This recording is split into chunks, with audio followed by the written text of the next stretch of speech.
All right, new episode of Good Critic, Bad Critic. We are reviewing Craig's pick for the week, and this is Tetris from just 2 years ago. I found out. I didn't know it was that recent. Same. This is directed by Jon S. Baird, written by Noah Pink, cinematography by Alwyn Kukler. I hope I'm saying that right. Edited by Martin Walsh, Colin Goody, and Ben Mills. Music by Lauren Balfe. The music was really good in this. Music was fire. There's some bangers in this.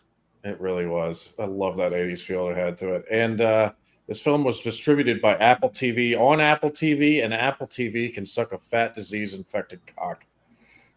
Just throwing that out there. Release date March 31st, 2023.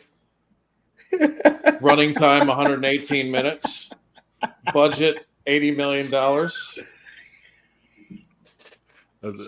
think this is going to be a running thing. Oh, it's review. So funny, dude. We won't get into that because then I'm just going to get upset again. It's 3.5 hours worth of funny. And we got a cast here. Taron Egerton as Hank Rogers, Nikita Yefremov as Alexei Pajitnov. I'm going to butcher all these Russian names. I just know it. Sophia Lebedeva. Sophia Lebedeva. She played Sasha. But anyway. I'm not going to lie. She takes all the boxes. She's taking all the boxes. She's great. Yeah. Especially when she had her hair that way. You knew something was coming. Mm-hmm. And it wasn't her.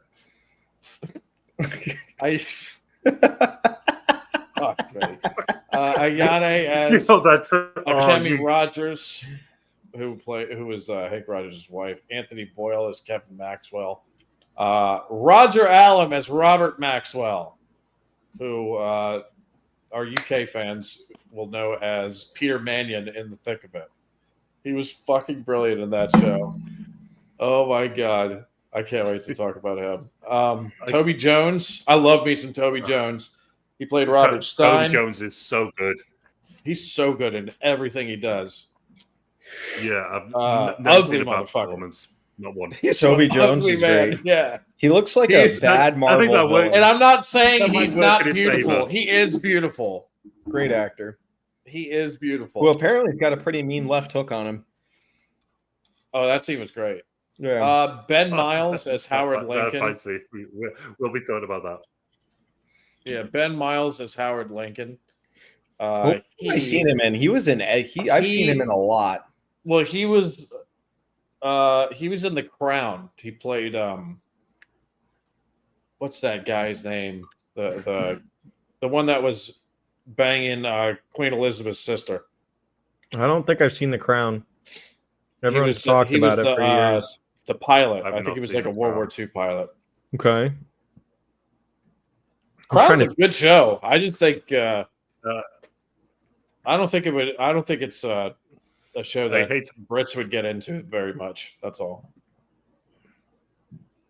Even though it concerns your country. There's a lot of British shows. Oh, he's in Andor. Maybe that's where I've seen him. A lot better over the pond. I think they actually do a lot better because we're just like, yeah. You guys see him every day. I think that is a lot of like, yeah. It's just like, oh, okay. But Americans, I more enjoyed it for the generalizing the history, because I would watch an episode and then I would go online and like look up what the actual history was. Sometimes it matched up pretty well. Other times it didn't. So it was interesting, but that was the fun in it for me. And it's very well acted, and the actors in it are great. The production is like fucking crazy, top tier. I think the people who started the show, or not the creator who was behind the show, but the production team behind the show was mainly people from like the first few seasons of Game of Thrones. So everything in it just looked fucking pristine. It was. Really good. Anyway, was that the one with Olivia Colman? I don't look stupid, but yeah, okay. Yes, she played the middle-aged version of the Queen. Check Ken it out, man. Yamamura as Minoru Arakawa. Rick Arakawa. These names are I'm just showing off my ignorance with these names. Rick Yoon as the bank manager. Rick Yoon, by the way, was in the first Fast and Furious movie.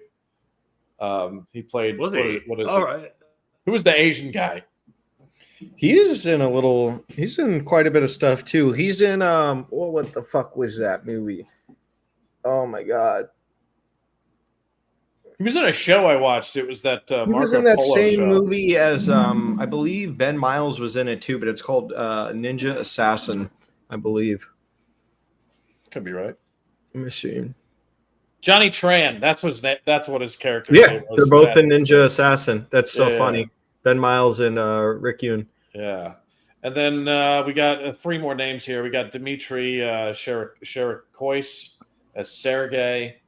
Oleg. Sorry. Rick Yoon is also in James Bond, Die Another Day. Yes, with the diamond stuck in his face. Yeah. Don't remember. Well, not that I've seen it yet, but I don't remember that.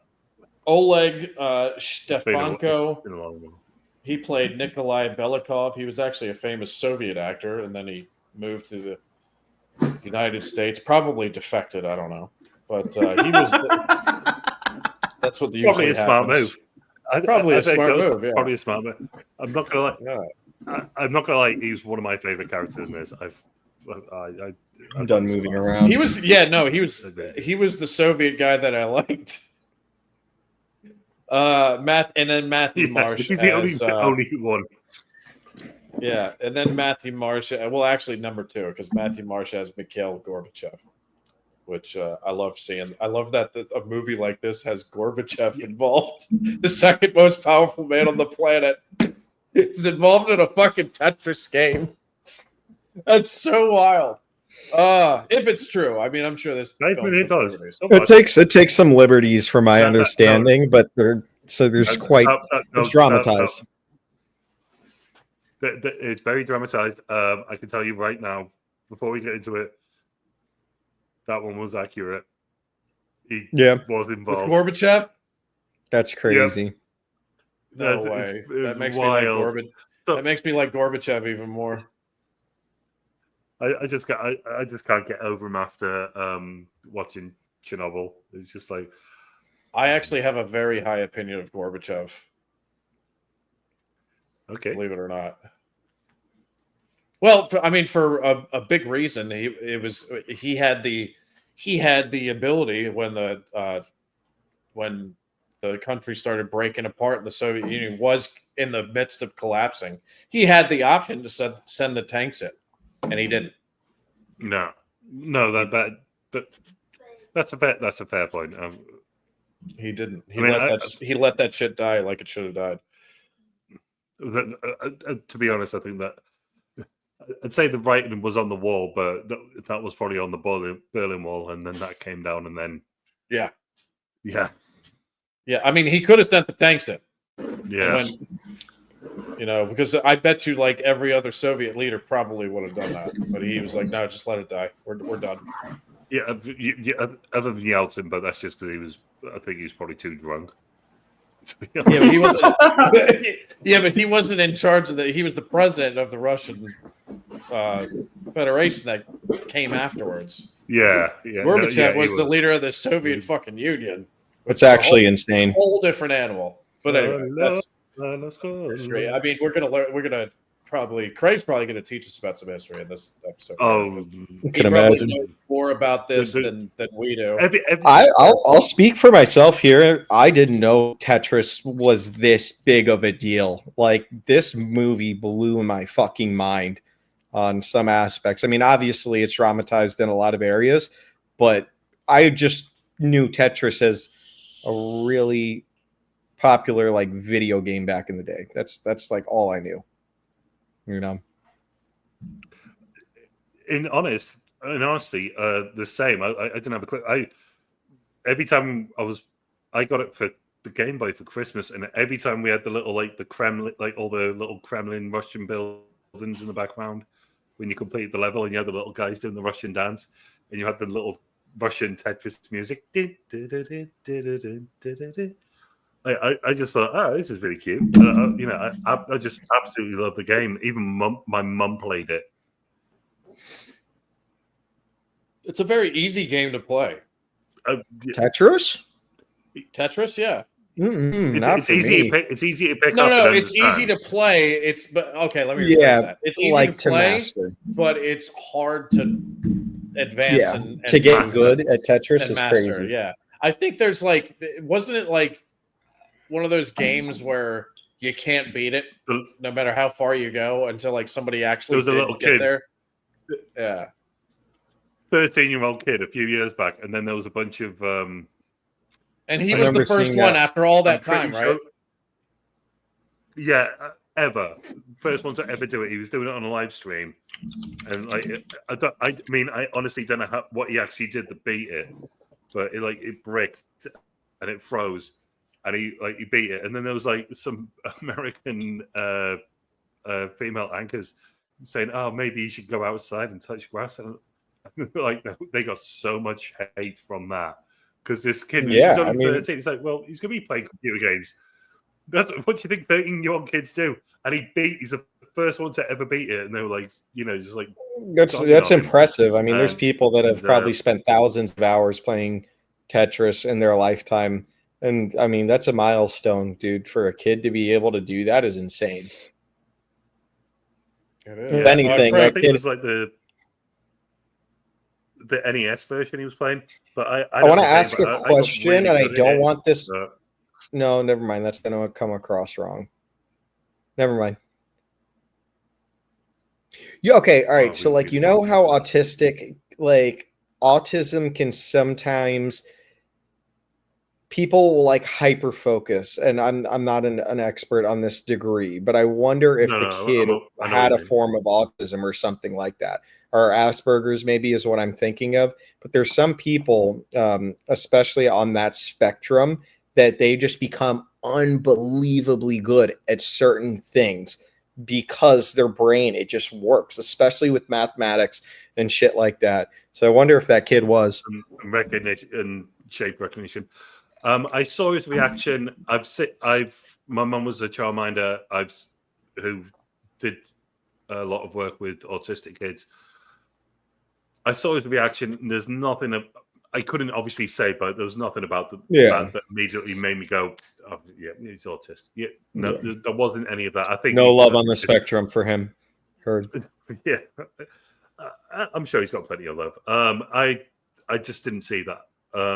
I know exactly what you mean. I understand what you mean, but I just did not see that as But I don't know. I've only got personal anecdotes to go off. So how do you want to run this? Do you want to go into ratings? I think before we move on, Craig, can you do us a favor? Can you give us just 1 minute quick synopsis of what this movie's about?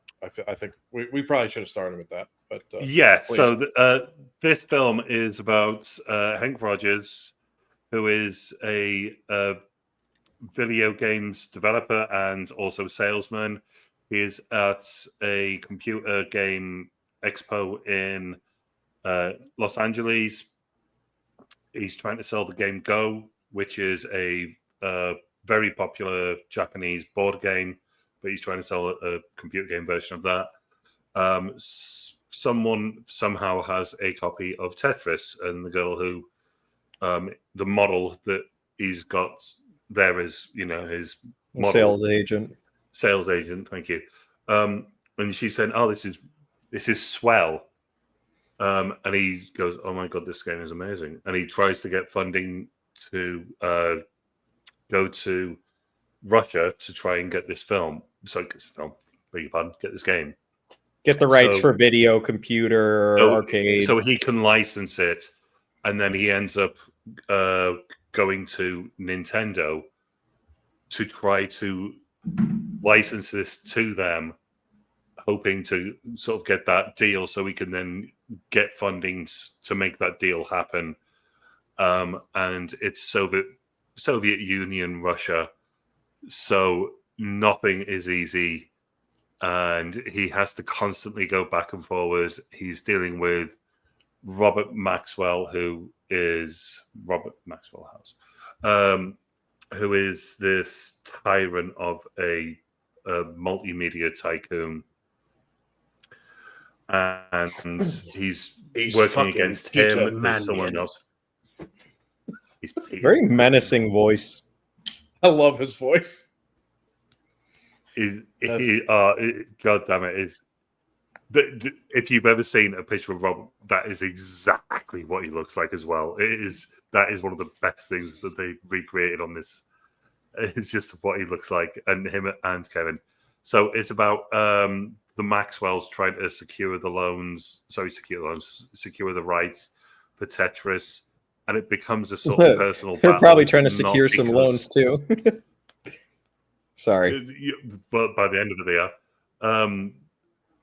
But it just becomes a sort of like it's not even just like a business venture. That it just becomes personal, and it's just Hank just trying to get the rights for this.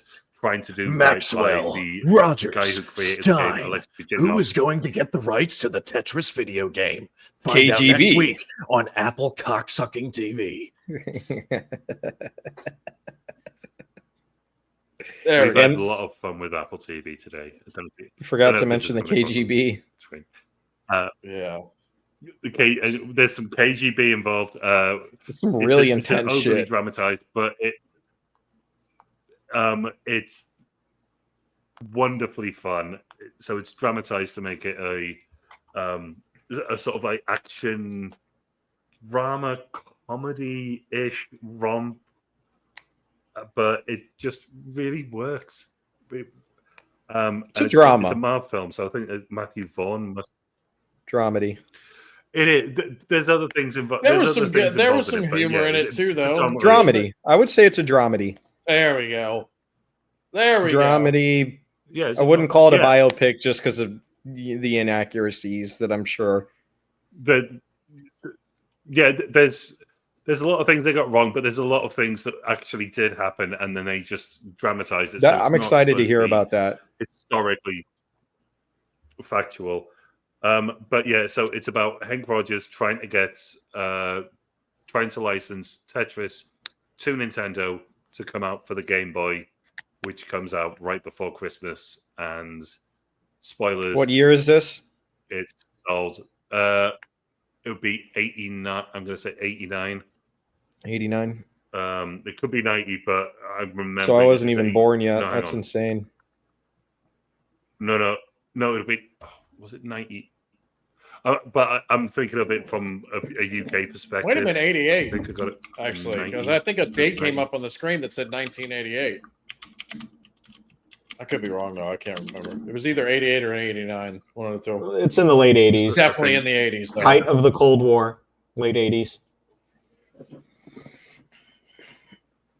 But when the Game Boy every time I out, think of the 1980s, I think of Rocky IV. Rocky IV, not the Cold War, but Rocky IV. Rocky IV was the Cold War. That came out 85. That was 85. Rocky IV.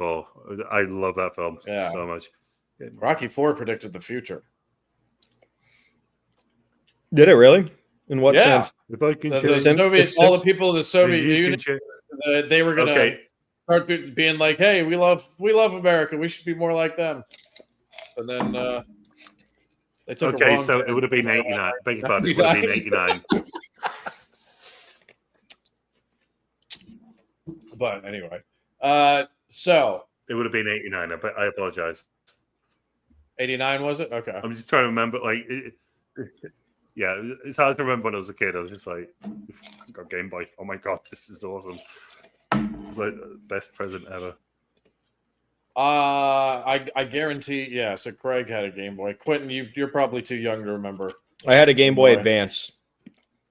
Okay. Me and my brother. All right, well, fuck you. What about the Game Boy Color? Game Boy Advance. I had a Game Boy Color. No, it's not the same either. That's you didn't have Super Mario Land. But Game Boy Color is Mario essentially the same thing, just with color. It is, yeah. So right. Yeah, October 21st, 1998, which was the year I was born.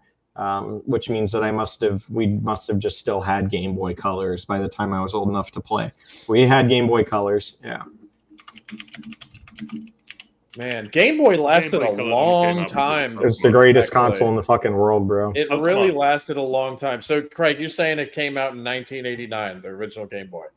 Yeah, so it came up there. I think. So that means the original Game Boy. So there were still games January coming out 89. for it in the late 90s and even I think the early 2000s. That's crazy. So Yeah. that's a It's console Pokemon. that lasted It's over a Pokemon. decade.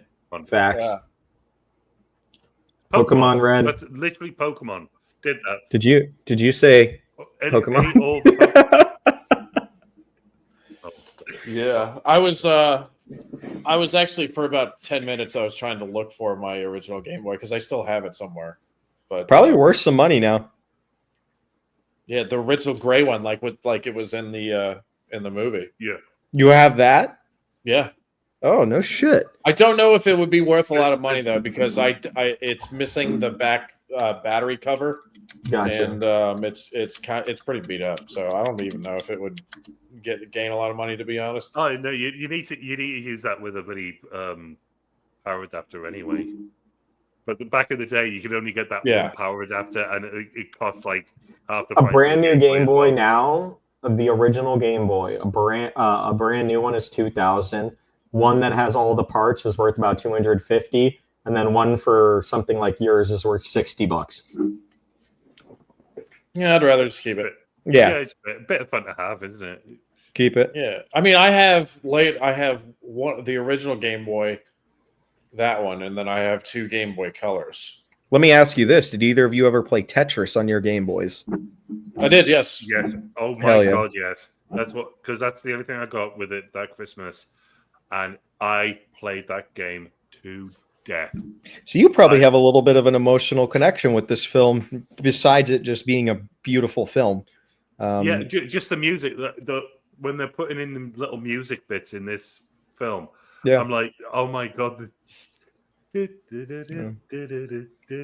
just love it. Yeah. I was actually thinking that when I was watching it, I was like, this is probably very nostalgic for Craig. Yeah. And I was like, I am the elder statesman of because I was getting a little bit nostalgic, just in a sense that like there's the 3 games. I had the Game Boy, and like there was 3 games that I played constantly, and both of them were in this movie. It was Tetris and Super Mario for the Game Boy, both of them. So when I saw that scene where they go into that lab, it's like a lab, like they're keeping a fucking top secret chemical warfare in there, which is really funny. No, it looks like it's like hermetically sealed, and like literally, it's like they've got like some sort of fan system going to keep containment, like containment free.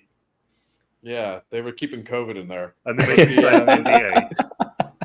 Yeah, that's why I made him sign the NDA. That was some good fan service. That whole scene there with the Game Boy was brilliant. Yeah. So when he picks up the thing and starts showing it to him, and it's Super Mario, I like gasped. I was like, oh, I haven't seen that in so long. But then they started playing Tetris, and I remember it being on the Game Boys. So yeah, 3 games for me. It was always Tetris, Super Mario, and Pokemon. I think I had the blue version. I remember my first Game Boy game that I actually remember playing and was absolutely hooked to was when my brother Michael had just flown down from New York. And every time, we get to see he's our half brother, but you don't think of it like that. He's our brother. But he flew down from New York, and I remember, I think Leaf Green and Fire Red Pokemon just came out for the Game Boy Advance. And my mom went to go buy it for Michael, and I remember that I think me and my brother, like one of us got Leaf Green, the other one got Fire Red, and then that's when we just were instantly hooked. And then you're just playing Pokemon up all night, trying to conceal it from your parents, and yeah, it was just the greatest experience in the world, man. Unbelievable. For me, it was just I don't know what it was about. I think I like a lot of Japanese stuff, which we mentioned to each other off screen a few times. Fucking anime. And it all started with Nintendo. Sorry. You wait 3 weeks, and then you come back to me. Tell you what, I'll tell you what. That film, it's got the subtitles. Oh, if people saw our I'll tell you what. like, we can actually in the StreamYard we can just for people at who are watching us now, we can actually type to each other messages that you can't see, and if anybody saw these messages, we would be taken off YouTube immediately. Within a second. Within seconds. Yeah. So it would have happened about 3 months ago. Yeah. I'll tell you what. That film that I've mentioned, the subtitles are hard encoded. So there's no separate file. It's not an Apple TV. Why are you bringing this up? Drop it. Let's drop it. Let it die. Let it die, brother. It's not a funny thing right now. No, I couldn't resist. I'm sorry. No, but you couldn't send it either.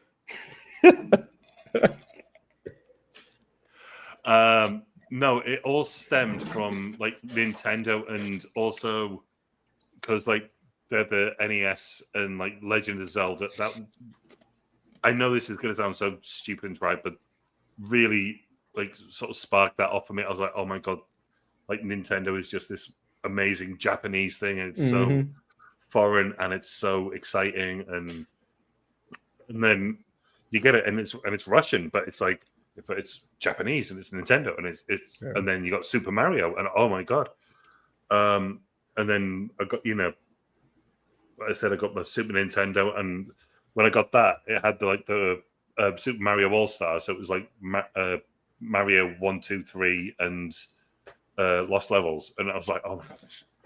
I remember going to play on the Super Nintendo over at our uncle's, well, I guess our cousin's house is Corey and Troy, but playing Mario on their Super Nintendo was like we knew if we were going over to their house, it was going to be the best fucking time. Even if we had, whatever console, like we probably had a GameCube at that time, but being able to play Mario on the Super Nintendo was such a treat, dude. It was insane. Yeah, it was just a little bit of a magic. I think a lot of it is my personal opinion, like my personal.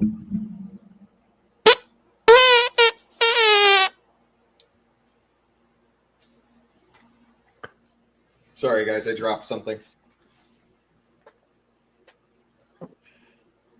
Oh god! Sorry about that. Dropped something on the ground. Had to pick it up. It's crazy what syphilis can do here. Honestly. It's crazy what syphilis can do here. Oh god. Sorry, Mel Gibson was trying to escape from my asshole. Sorry about that. Hi, I'm Mel Gibson. Okay, I'm Mel Gibson from South Park. Dude, I thought your ass was was on doing this. Passion of the Christ too? Yes, that's actually happening. Like, yes, this Jesus returns. Literally, yes, the resurrection. No, Jesus' resurrection. Yes. Oh my god, I was joking. That was the ending of that movie, wasn't it? I mean, I don't know. Dude, There's what a lot. was your ass doing? Was your ass auditioning for the London Symphony Orchestra? No, actually, American Idol. We've been in rehearsal for about a week. I can't do it at the moment. I can't breathe. Breathe it in. I can't do it. I can't do it. I used to be able to like tweet like a bird. Anyway, do you guys want to do reviews Christ, early for this film, or do you want to do reviews at the end? Let's do it at the end this time. Let's get the reviews. Let's get the. Oh, at the end. Do you want to do it at the end? Yeah, we'll switch it up. See how it goes. Right. Yeah. Okay. I will say this. Cool. Sometimes I notice that when we do the reviews at the start, I end up, after we talk a little bit about the movie and maybe point out certain scenes, I start to change my review because I'm like, oh, I guess, yeah, that was really cool. Or maybe that is a part that I really loved, or a part there I was like, oh, yeah, that didn't make any sense. So I do enjoy doing it a little bit closer to the end on some films. But when you have a film like Mortal Kombat or something, it's good to just dish those out right away, get the zeros on the road, But yeah. This, I'll tell you one thing. Cool. Go. This film, I loved the aspect of having the Soviets involved. I really do. Crazy. It made the film interesting. I don't know if they could have done it without the Soviets. Well, yeah, but the film's approach to the Soviet Union of the time, even though it's on the verge of collapse. But I love how they actually convey that shit is still scary for people over there. It's literally like basically a fucking prison. I mean, you're getting a cab with a fucking pack of cigarettes. Everyone's under scrutiny. Yes, there's surveillance everywhere. That's just that was economics, but surveillance you can't even go into a meeting room and it's not getting recorded. If you go out the back door where you think you're safe, you got someone's taking photos of you. Not to mention your family in a completely different fucking continent is not safe. Yeah, that was wild. Right. I mean, Japan's right there on the other side of Russia, so in a way, it kind of makes sense. They can get there pretty quick, but it was still wild to see. I mean, especially since that's is Hank Rogers is he a Japanese citizen or is he an American citizen? Who's? I would imagine he's an American citizen. He's living in Japan. No, he's American. Yeah, he's American. So his wife. Well, I know Japanese, he's American, but who is he a citizen? What country is he a citizen? He holds both Dutch and American citizenship. Dutch-born, I was going to say, as they described in the movie a little bit, but he is a Dutch-born, so he holds Dutch and American. Yeah. So if he's an American citizen and he's in Japan, and the Soviet Union is going to go harass his family to intimidate him, that's actually, I don't know if that's. I mean, I could be wrong. I'm not an expert. Things were also probably a little bit more different back then. I feel like the Soviets would really intimidate. The only way they would intimidate Americans is if Americans were in their country, spying or doing something they're not supposed to be doing. You know what I mean? Because if they actually intimidated an American's family outside of the Soviet Union, it would cause an incident and elevate tensions, and if there was that's just my guess, though. I'm not American army base in Chechnya. Yeah, if there's an American army base in Chechnya or something, then that might be one thing. But it's not happening otherwise. But no, that part I found a little kind of hard to believe, but it makes for good entertainment in the movie, though. Anyway. Yeah, just that overriding threat, because Hank Rogers in this film is just constantly trying to do the right thing. He wants this game to be successful for him and his family, but he also, you completely believe it, that he does want Alexei Pajitnov to get this recognition, and there's no bullshit behind that. He wants everyone. This game is amazing. He knows it's going to work. Nintendo knows it's going to work because they're all into it. They're all backing him. And he's just trying to do the right thing, and it's just so putting that dramatic spin on it. If he just told it as a biopic, it would just be a documentary, and it would get put up. I mean, here's something. But what they did, they jazzed it up. They jazzed it up, but it was seamless. There wasn't any point in the film I don't know. So I'll speak for myself here, but when I was watching the film, it was such a good constant flow.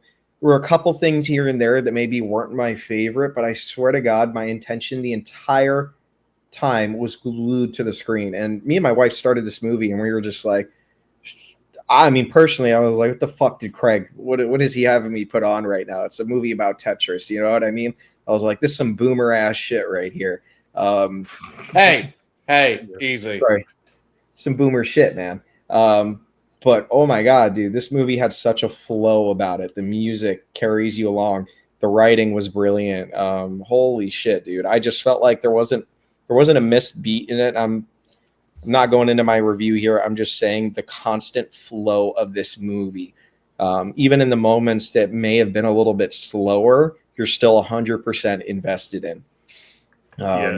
They do great character work in this film. That's Yeah. one thing I really want to credit this film And for. how they flow into the whole Soviet shit isn't like, oh yeah, and the Mother Russia and this and that. It just happened so it was just perfect how they did it. I was like, okay, this is a nice little plot twist that we're getting here, and I was along for that ride the whole fucking wave, bro. It was awesome. Yeah, like the introduction of the character of Sasha. So yeah, what a twist. Yeah, you obviously you don't know. You just think, well, she's there to be. She can speak English, so obviously the economy is not doing the best at that time in Russia. So if she can speak English, then to be a translator, she sees this guy's a businessman. She integrates herself, and then he's sort of not. He doesn't try to use her, but then when he can't get into the company where Alexei works to try and like discuss licensing the game, the guy won't speak English to him. He doesn't know he can't speak English, but he can speak English. Sorry. So he just then goes out, gets her, brings her back in. Fast forward to an hour later, she's KGB. She's complete plan. Of course she is. That was a big plot twist for me. I mean, kind of, sort of. I probably should have seen it, seeing as how, he just met this Russian, this Russian lady who just approaches him, out of the blue. I didn't really think about it. But I thought it was suspect immediately because she was speaking English, and I was like right away. I was like only the ones that work for the government speak English. Makes sense because they want to. We Russians want to spy on Americans. And also, fuck you. Actually, they spied on the Brits too. Can't leave them out. But what I was going to get at, also what gave it away for me is when she walked into Taron Egerton's room when he didn't have pants on, and she has her hair done in that way, and I was like, oh, she's trying to pump some more information out of him. So I suspected it. But no, she's got. I'm not gonna lie. They really got like a very attractive woman to do that. But also she's got that sort of doe-eyed innocence about. I did. Interesting. Wait, I did not find her attractive at all. Oh, you didn't? No, it's just. No. Quentin's the feet guy this episode. That just might be the European in me. Could be. But, what's his name? Sorry. Go ahead. Sorry. Go ahead.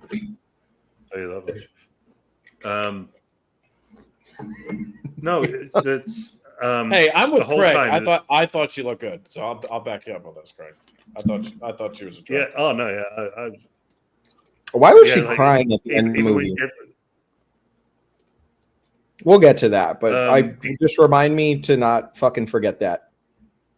For someone who works for the KGB to be crying in a situation like that was fucking strange to me.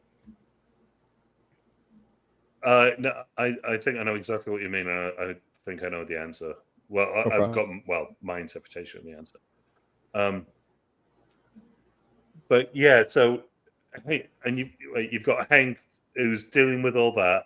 He's introduced to Robert Stein, who is Toby Jones, who is just brilliant as always. I feel really bad when I said we were doing this, and the only name you'd probably know would be Taron Egerton. No, Toby Jones too. Toby Jones is fucking great. Yeah, he is God.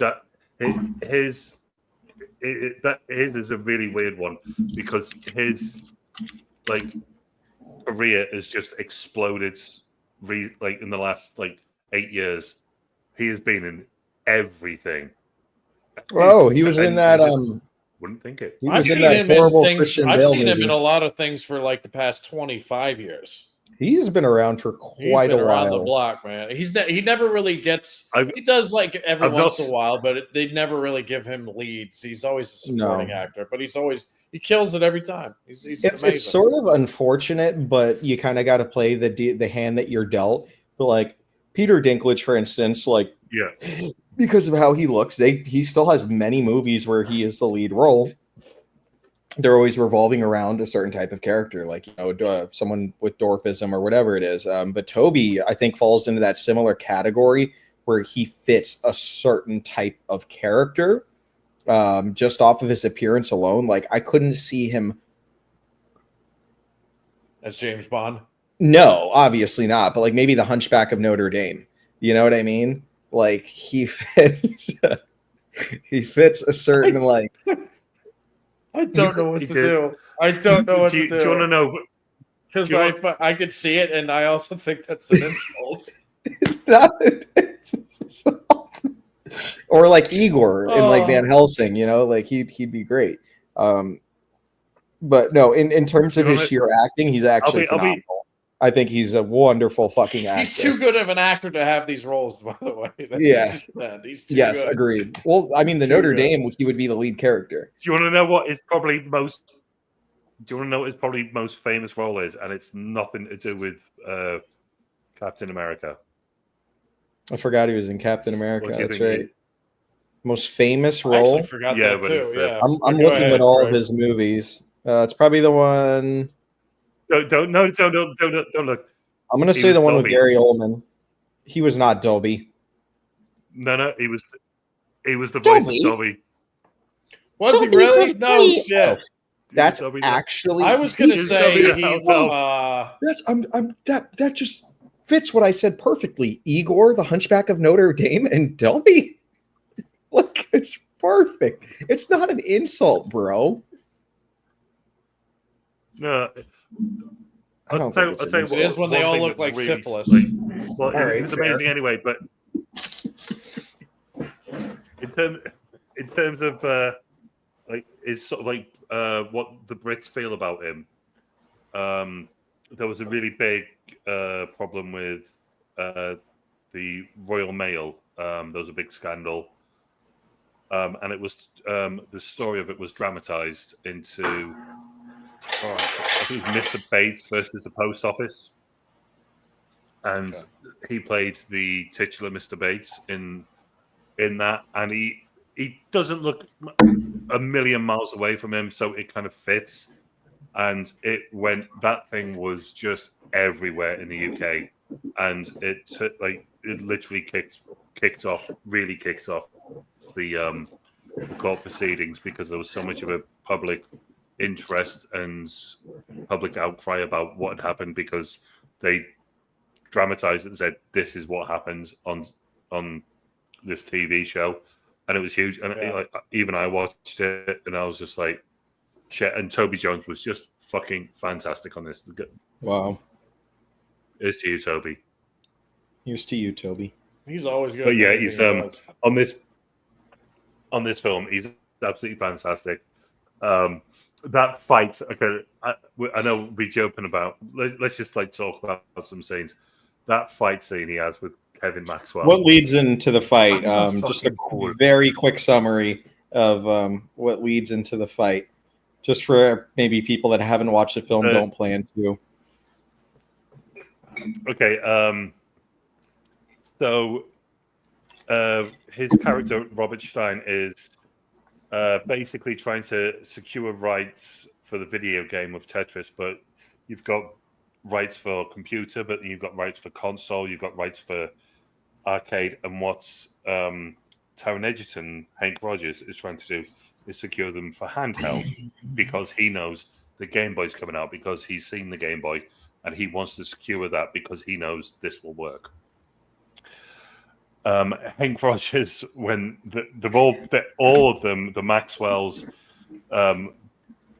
Stein and Hank Rogers, they're all going to Russia. They're all trying to go into this one building where Alexei Pajitnov works. Alexei has no rights to make any money off the game because it's communist Russia. So because he's done it at he built the game at work, he has no rights to sell this game. He can't personally profit off it, but the government can. So they're all arguing over this, and Hank realizes that Stein completely screwed them over on one of their contracts. So he's licensing the game under one contract, but it's got a really obtuse explanation of personal computer. So then he shows him, Hank Rogers shows him, this is a Super Nintendo, Nintendo, like the NES with just the joypads, but this is a personal computer, and it's got your keyboard.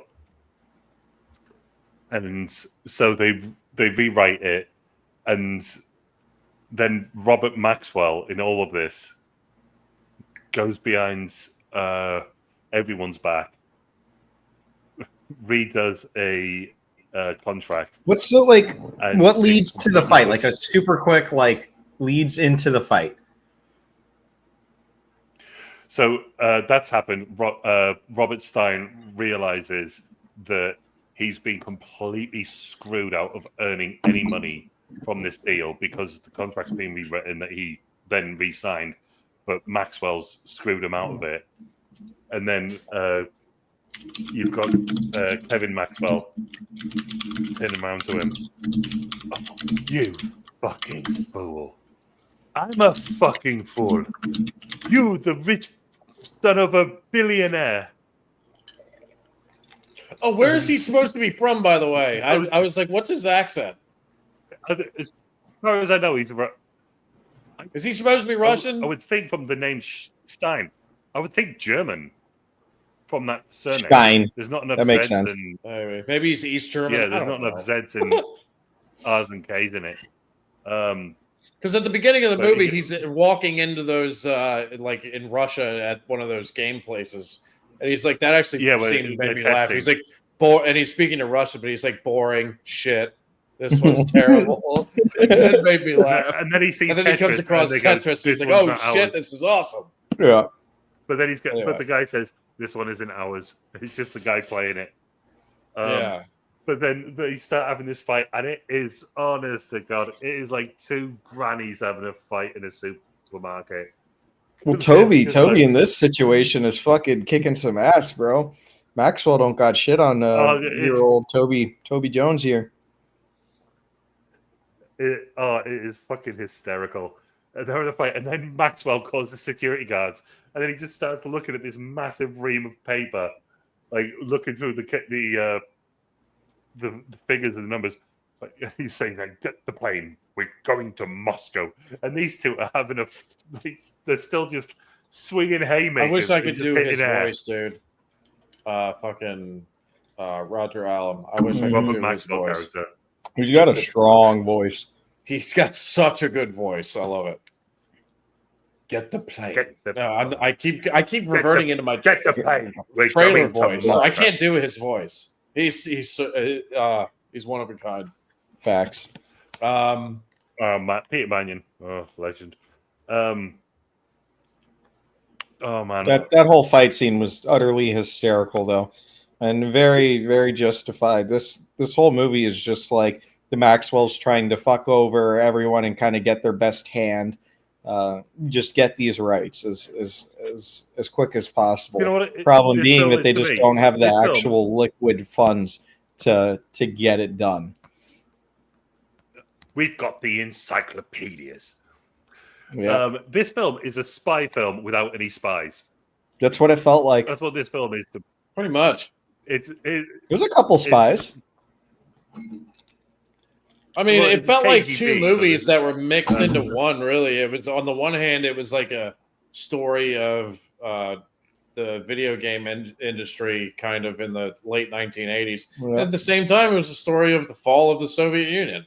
Also, that second part, I didn't realize we were going to get that second part. I know, Craig, that you mentioned that there was they were going to the Soviet Union because the game was created there, but I didn't realize like half the focus of the film was going to be on the fall of the Soviet Union. I thought that was amazing that they interweave that, and it really painted a. I thought it actually did a very good job of how, not only how scary it was to be in the Soviet Union, but just how, especially in those times, but also how like the Russian people in those days, like they were literally like over it to the point where they were like we don't care. Like what more can they do to us? We don't care anymore. It's like that scene. You know what scene I really liked was that scene where Alexei takes Hank Rogers out to some like abandoned building where they're having like a fucking concert with like a boombox or something like that. And then one of the things that was so cool about it, shitty nightclub. Yeah, on a rooftop. One of the things that was so cool about it, actually two things, was one, how a woman just stood up on like a pedestal on the windowsill and started telling everyone all the news around the world, because they don't get fucking news. No, they just get what their government wants them to hear. Fucking North Korea, practically. Yeah, I fucking love that because he was saying she was Estonian, so obviously, I don't know if annexed is the right word, but my nan's Estonian. Well, was Estonian, but so I'm quarter Estonian, and just having them say that, and I was like, just for me, it was just like a little bit more of a personal attachment when they said, "Oh, she's Estonian," and they're all saying this shit, and I know a lot of the stuff that did go down subsequently because of of being told this stuff. But I think I know the second thing you're going to say you like about this scene. What? Because if not, I'm going to say it. You said, "Oh no, I'm not gonna say it. I'm gonna sing it." It's the final countdown.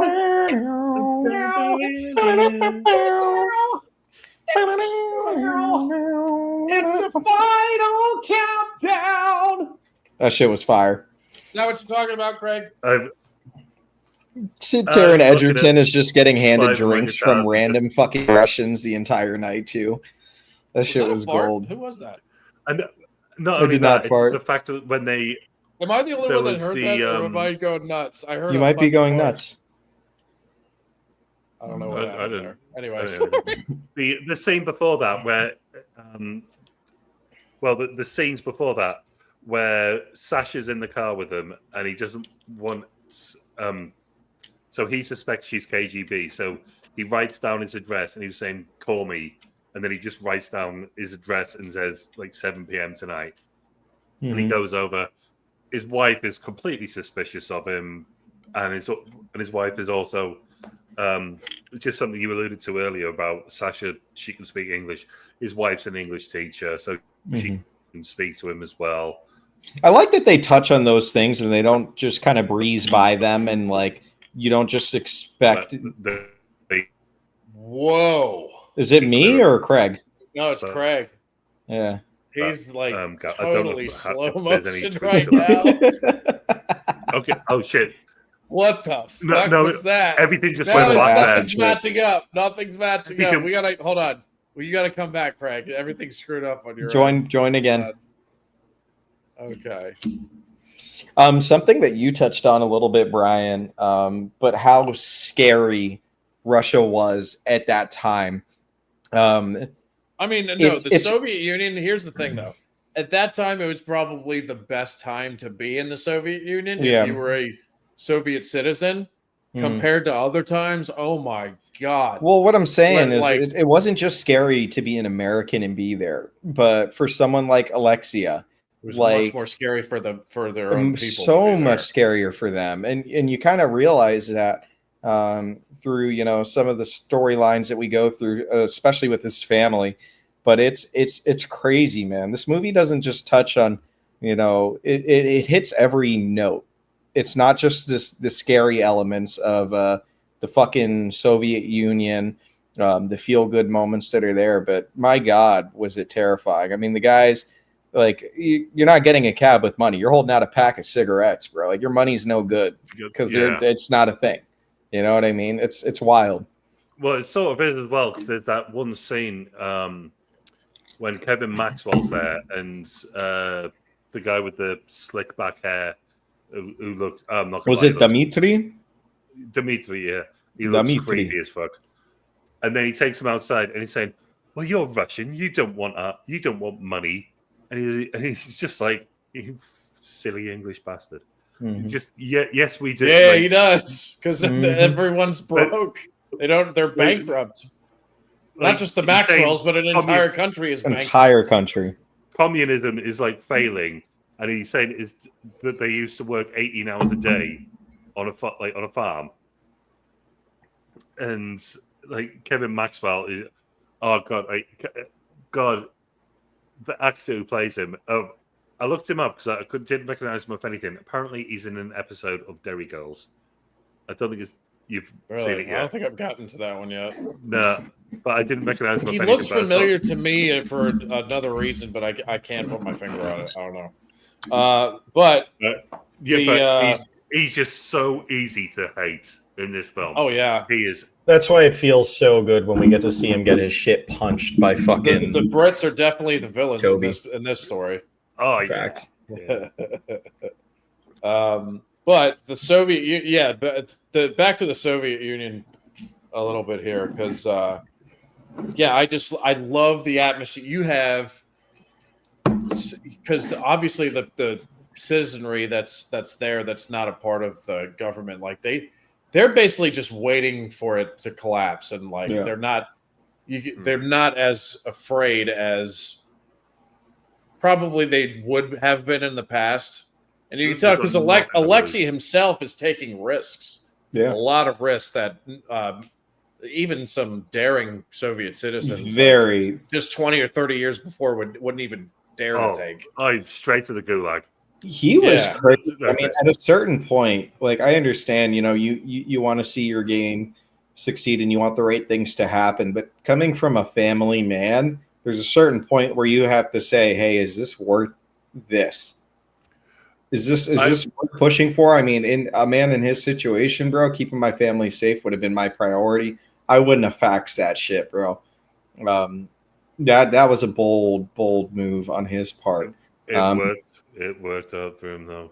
But at the same time, you also feel like you maybe have a service to your country in the sense that you just want things to get better and it ends up turning out that we do see it do good for his country, I think, right? Yeah, that was good for the Soviet. Thank you for bringing that up, though, because that was what might be the most interesting aspect of the Russian characters in this film is the fact that there's some who are still because basically they all know that it's the whole Soviet state is a ruse, and everybody knows that everything around them is a lie. But then you have different paths that these Russian characters take. Some of them are still loyal, although they know it's all bullshit. And then you have characters who they know it's all bullshit and they want to take advantage of it. And that's where what's his Dimitri? Dimitri. Sergei, his character was trying to do. He was trying to set himself up for when he knew the inevitable collapse, and he was going to actually have money to do things. Yeah. So I found that very interesting. And then you got. Go ahead. You got Belikov, who's still trying to do the right thing, and he's just getting shit on. Like he's trying to do the right thing, and you can tell by the end of the film, he was a good person. He was a good guy, and he got to the point where he knew, fuck it, I'm gonna have to do something. Just be selfish for myself a little bit, help Hank, because I can see this guy is good. I think I might just get something out of this because I actually disagree with that. I don't think he was trying to be selfish. He wasn't trying to be selfish. He's trying to also put something out. Egerton had presented it, and I love this pitch. And when he was doing his whole sales agent thing, and he says, let's show the world that the Soviet Union isn't just war and this and that. Show them that you can bring something to the world. Military. Missiles and military. Show them that you can bring something else but that. Give them anything else. And I think that that's really what stuck with what's his name? Starts with a G. Was that it? Belikov, the guy in charge of the licensing and all that? Yeah, the older guy. Okay. Here's what I'm confused about, though. Did you think Belikov was selfish or Hank Rogers? Because Craig said he thought that he made a little bit of a selfish move. In terms of, I need to do something for myself, because he was helping Hank, and he'd been he got beaten up at work because he had done something that he thought he was doing right for his country, but the person who beat him up didn't want him doing that because it was going to be his money. So it was going to be I don't think he didn't know see a dime of that money. That's the thing. That's why I don't think it's a selfish move, because I don't think if anything it's a dime of that money. I think he was just bringing that money into the Soviet Union to help people. Yes. As opposed, I don't think he was going to see a dime of that money. Yeah, it was selfless, if anything, because he had nothing to gain from that. Nothing. If he would have went with Hank, everyone was saying, don't go to Hank, at least Dimitri that was pushing it all. So he had nothing at all to gain from going with Hank, except for just doing the right thing. Maybe I misspoke that. I think if I don't that didn't really happen, but if that was a real situation, he's going to go. Hank is not going to forget me, and I think and the guy deserves it when he went over to Alexi's house, and he's bruised up. He comes in. Oh, are you talking about Alexi here? Letter of intent. No, I'm talking about Belikov. No, he's talking about Belikov. He showed up at Alexi's place. Gotcha. He was all beat up, and then he's saying, "Give this to Hank. Get this to Hank. He will know what to do." And then, Hank has just lost everything. They've got that photo of him, Sasha kissing him, because they've got photos of everything. He's had his Levi jeans nicked at this point as well. He's walking through the hotel in his massive oversized boxes, 1980s boxes. Hank gets back home and he's drinking his whiskey, and then the thing comes through and it's $1 million in letter of intent, and it expired, and then he gets his ass straight back over to Nintendo of America, and then he just walks in that room, and then there's the woman saying they're having a meeting. Well, the meeting's up, and he is just so pissed.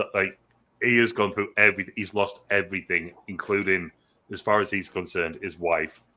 And he just walks in the room. It's we haven't got time for this. And he's read it, and letter of intent. What the fuck? And then he sees the advert for the Atari. So apparently this is accurate. Atari started advertising Tetris, and he's going, "What the fuck is that?" For an R-rated film. And now Atari is deader than Abraham Lincoln. Mm-hmm. I think they are still going in some shape or form. I'm not entirely. No way. I think that some division of them is still going. Atari is still in business, while the original Atari Incorporated faced challenges. It eventually went through several mergers and acquisitions. The Atari brand is currently owned by Atari SA, a French company, formerly Infogrames. The current Atari focuses on various aspects of the gaming industry, including video games, consumer hardware, licensing. They're still doing licensing. And blockchain technologies, Atari. But I mean, I haven't heard the name Atari since I was a fucking infant. I know. I was aware they were still going. But yeah, you have that. And then it's they have that big sort of that big business meeting like showdown. They haven't got Atari. Don't have anything anywhere.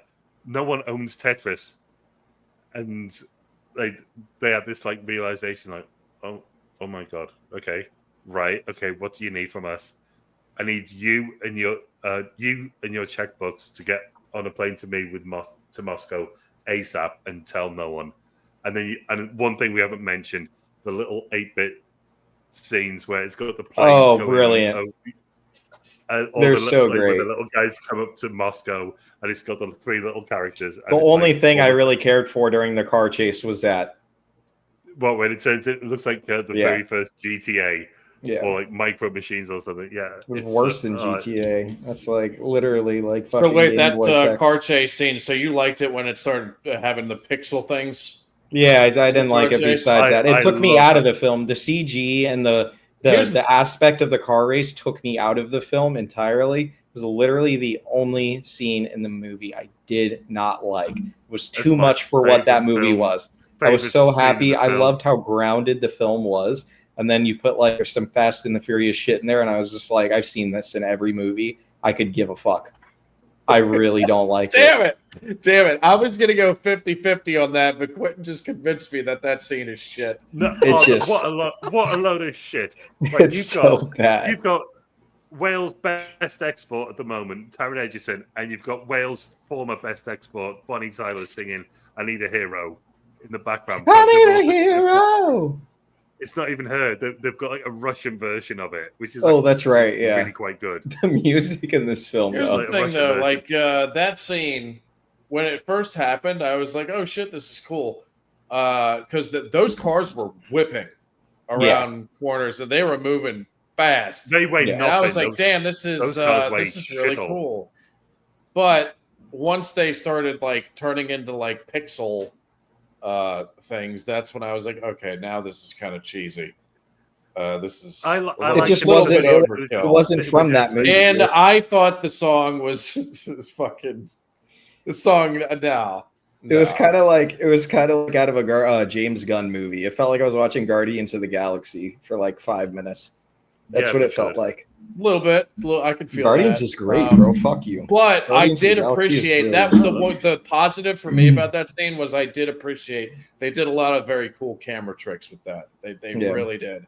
And I was sitting there thinking like, wow, how did they pull some of that stuff off? Because that kind of stuff interests me sometimes when I watch a scene where they do a lot of very cool shots. So that was impressive. Pretty sure it was just a lot of CG. I agree with Quentin, though. Like, Quentin's talked me into where it doesn't match up with the tone or the pace of the movie. It really felt out of place. Totally I agree. But the scene before that, so that's when so you got the Maxwells at one end of the room. You've got Nintendo guys. You've got Belikov, and that's when Taron Egerton, Hank, he clicks. Wait, hold on. We're jumping scenes. Where are we at? No. So we're going back before this scene. So the scene before the car chase. Okay.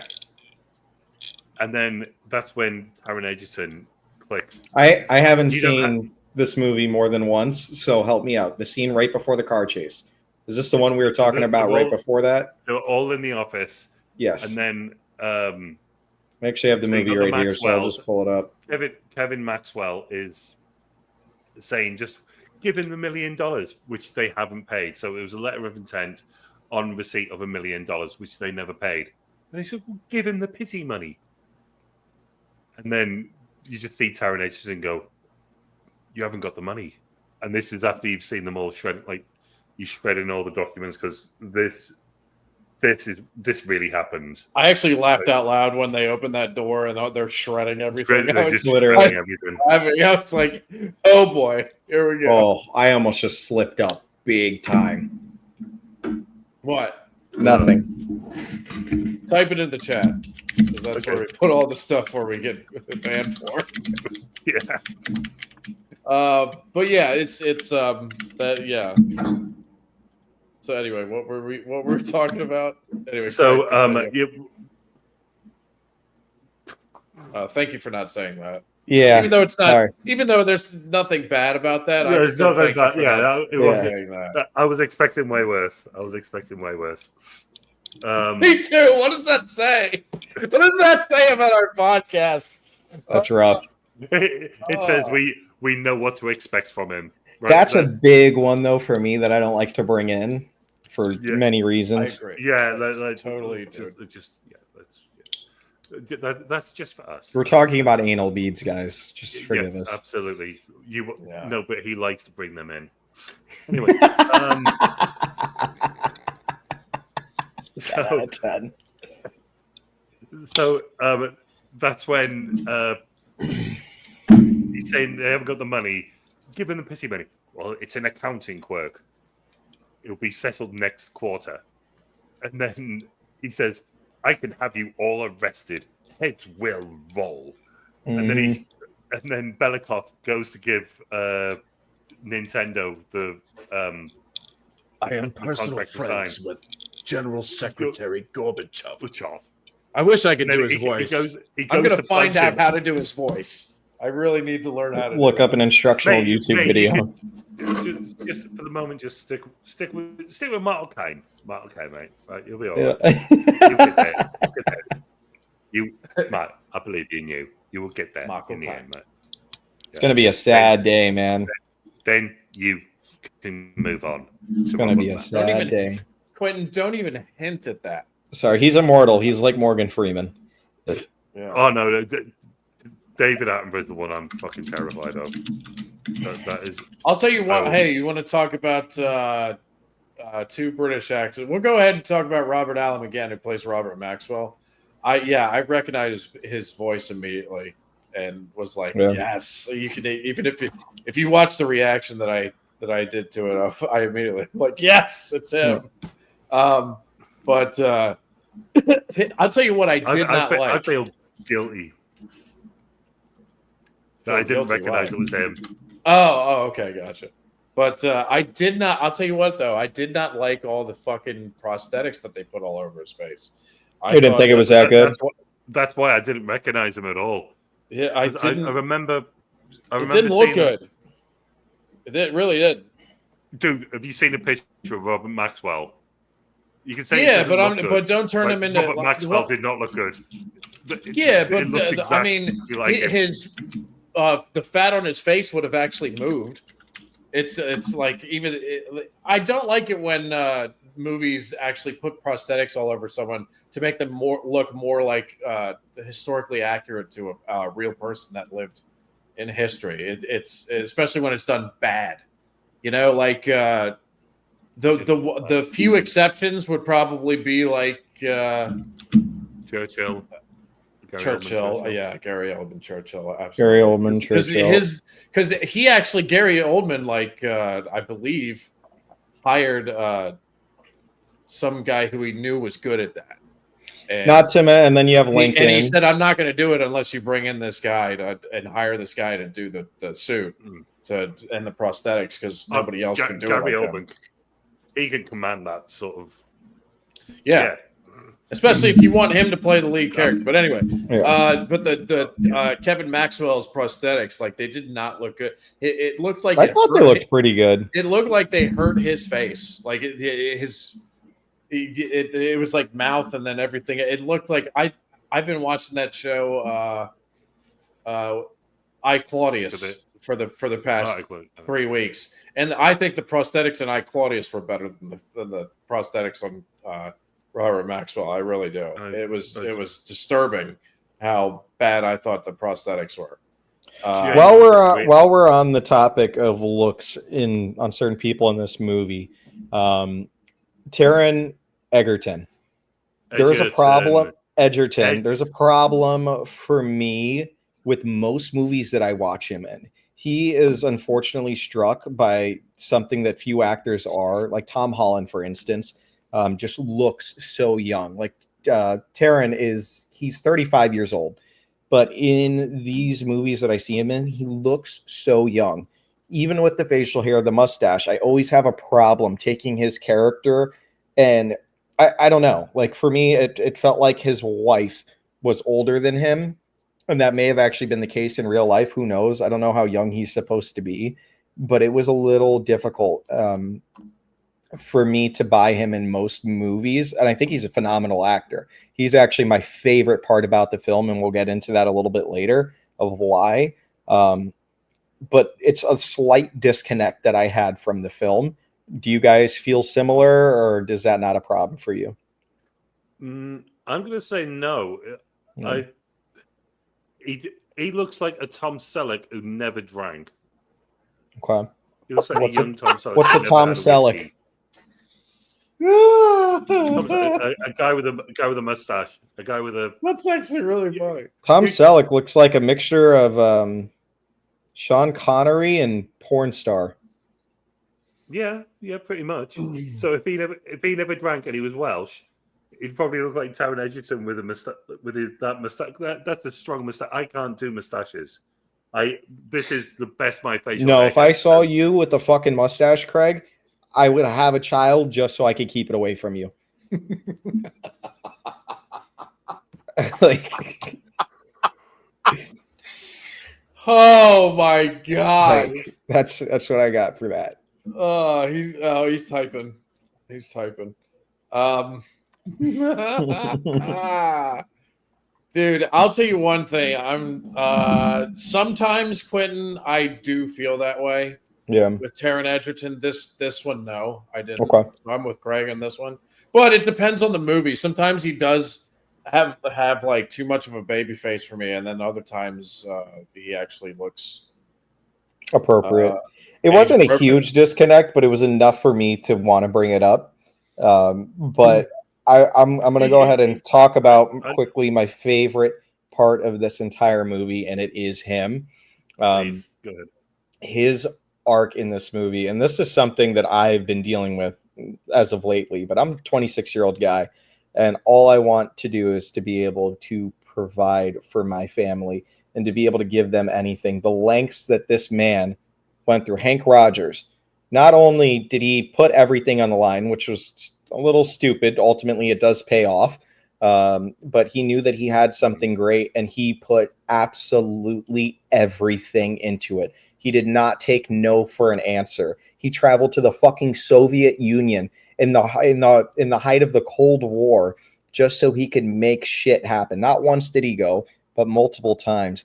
And when we get to the finale of this movie that we don't have to talk about yet, but I had tears running down my face because he was able to just give his family everything that he had worked so fucking hard for. And for me, that's like my biggest goal in life, is just to be able to provide for my family. So there was a huge connection between me and his character throughout that whole film. And I almost just got a little crack in my voice just thinking about it. But being able to do that was monumental. What? Are you talking about a little bit of piece of paper about this wide?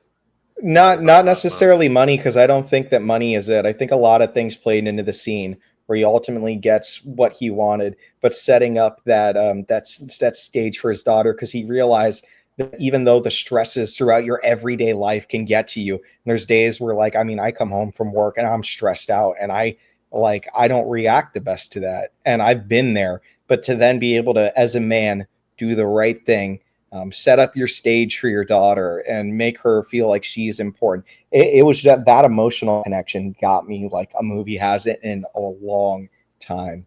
The whole ride through this movie was fucking great. But that feeling that I got watching him succeed and work his ass off and for it to pay off was monumental, dude.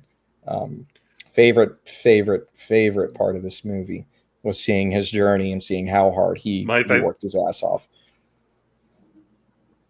Her reaction to looking at that bit of paper, which we'll talk about that. But not only that, it's when they both sat down on like the little fold-out chairs, and then she just reaches over and grabs his hand. Yeah. I mean, it's also, and she made a good point too. She's like, we had a life when things weren't going so well. Yeah, we had a life. The whole deal blew up. We had a life.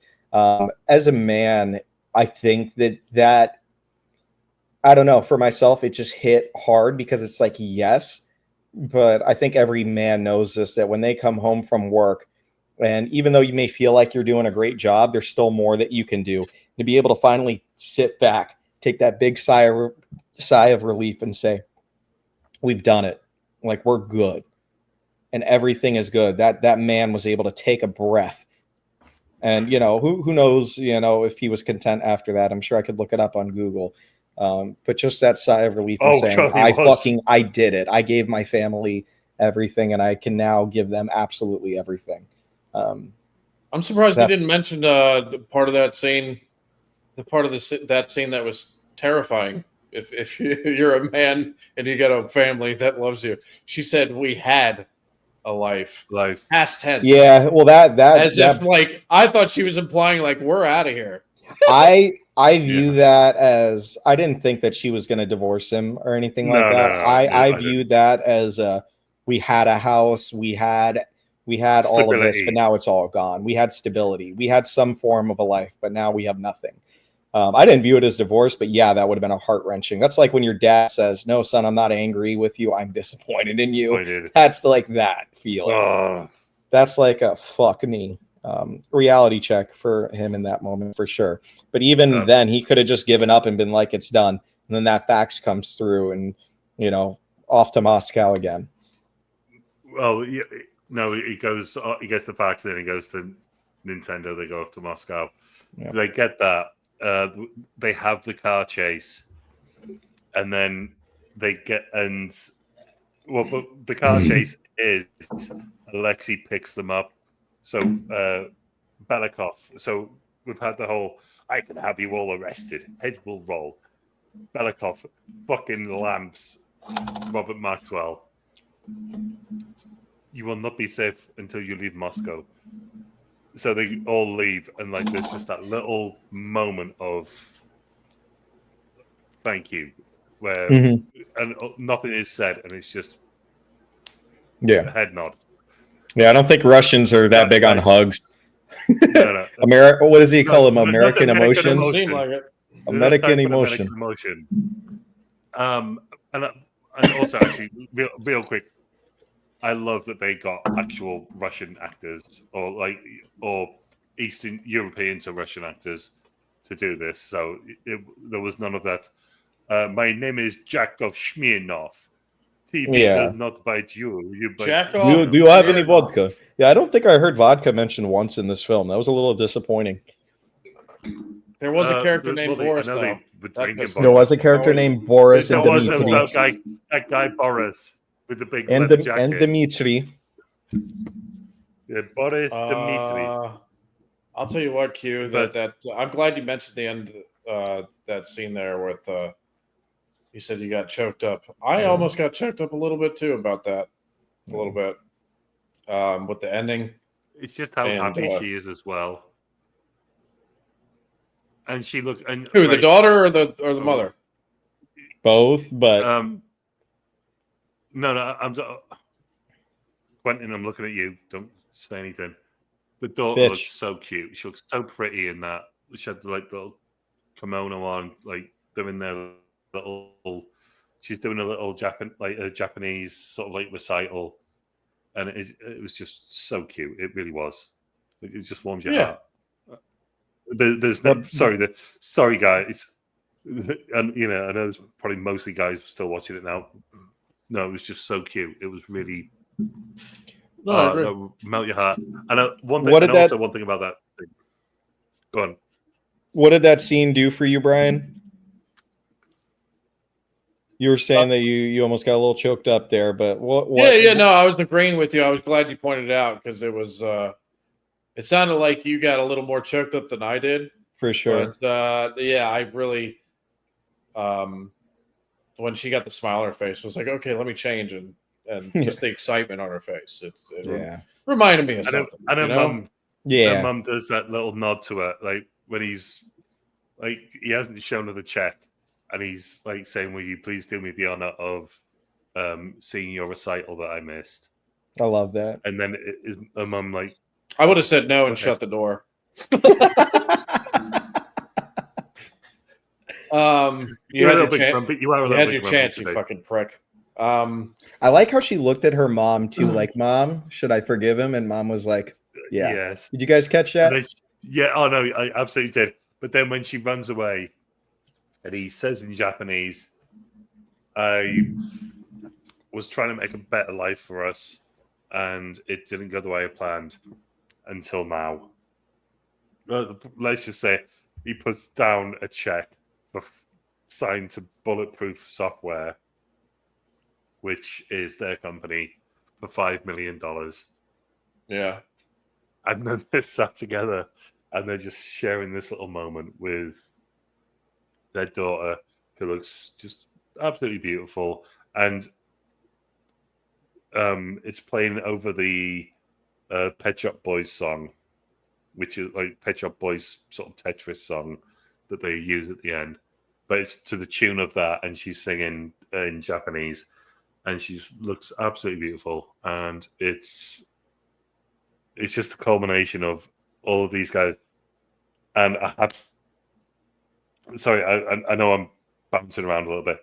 Them getting home. So they said, you're not gonna be safe until you get home. Punches up. Balikov punches him out, Maxwell out. They escape. Alexei comes speeding up in his shitty little car. Get in! and Hank and the two millionaire. That didn't feel so crazy to you, though. Like, I know it's dramatized, but it just felt so out of character for the film. Like, Alexei drives and get in. Like, it literally felt like it was out of a Fast and Furious movie. But then he said, and he was like, "How did you know where to find me?" Easy. I just thought, what would I never do? Yeah. And then they're having, okay. You two don't like it. I do really like it. It's one of my favorite bits about the film. Then they get to the airport, and then they go in, and they're all at the queue, and Hank tells Alexei, "Get out of here. You've done enough. Thank you so much. I will be back. I promise." Yeah. What were you saying, Craig? Keep talking. And it is not time for American emotion. He tells them to get out. So they get on the plane. So obviously, when they get on the plane, I'm sorry. I fucking hate you, Quentin, dude. I'm gonna start reading our private chats out if you're not. Great, you're gonna say these words out loud. Have fun getting canceled. Oh no, I'm gonna screenshot them as well. So when I'm getting cancelled, I can bang them on X. So they go onto the plane to Berlin instead of the plane to Tokyo. So that was crazy. The Russian guys go thank you for saying that, by the way, because I was confused as to where the other plane was going. No, it said something with the Z. It was like Zula going out now. It was Berlin. Yeah, it was unless I've got really bad brain damage at the moment for some reason. I'm sure it was a plane to Berlin. I believe him because I was wondering where that plane was going. It was Moscow to Berlin. That's not a weird flight. That's pretty. That's not a weird flight for the Soviet Union because they have. They control Germany, half of Berlin. It was still under Soviet control. Yep.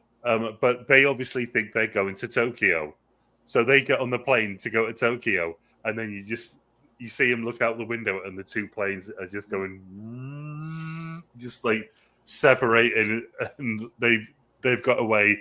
They've got the contract, and that's when obviously Hank goes from Berlin to Tokyo, goes back to his family, and then it cuts after the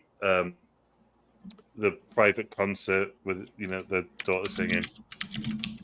Cuts to Alexei in his new home, because obviously there was that whole scene where Alexei and his family are kicked out of their Soviet home So they found somewhere else new, and there's a parcel, and she says it's from Hank. She opens it, Bumblebee tuna, and he opens the box, and it's got the Game Boy in it, and that was like the biggest nostalgia bomb for me because that was. You actually remember? Actually, yeah, because you probably remember what the box looks like. I don't. Yeah, that was my Christmas present. That box. That box was huge, by the way. I wasn't expecting it to be that big for a fucking Game Boy. Oh no, that was a Game Boy, wasn't it? Or was it a different? Or was yeah? Okay. Yeah. I wasn't expecting it to be that big. In the little corner, it's got like the Tetris, like the picture of the Tetris game cartridge. And imagine being Alexia in that instance and finding those plane tickets on the back, bro. When I first saw that he got the Game Boy, I was like, this is all he gets is a fucking Game Boy, dude. I was mad for Alexia. And then I was like visibly mad, and Christina was like, wait, no, there's plane tickets. Did the music not give it away? Like it starts going well, no, that's why I was like, really well, no, I saw the Game Boy, I got that, but I was just like, why is the music so happy? He just got a fucking Game Boy for everything he went through so he could play the video game that he's already played because he created it. It was more of a slap in the face for me. But then I saw the plane tickets and I understood. Then it zooms in. Oh, and then dude, you just reminded me. San Francisco. That scene, I think it's the same scene when he gets the Game Boy. But Alexi has the best line in the entire movie. When the TV's in front of him. Maybe bad, maybe both. And the Berlin Wall is falling, and all these people are dancing in the streets. And and his wife looks over it. It's like, what is that?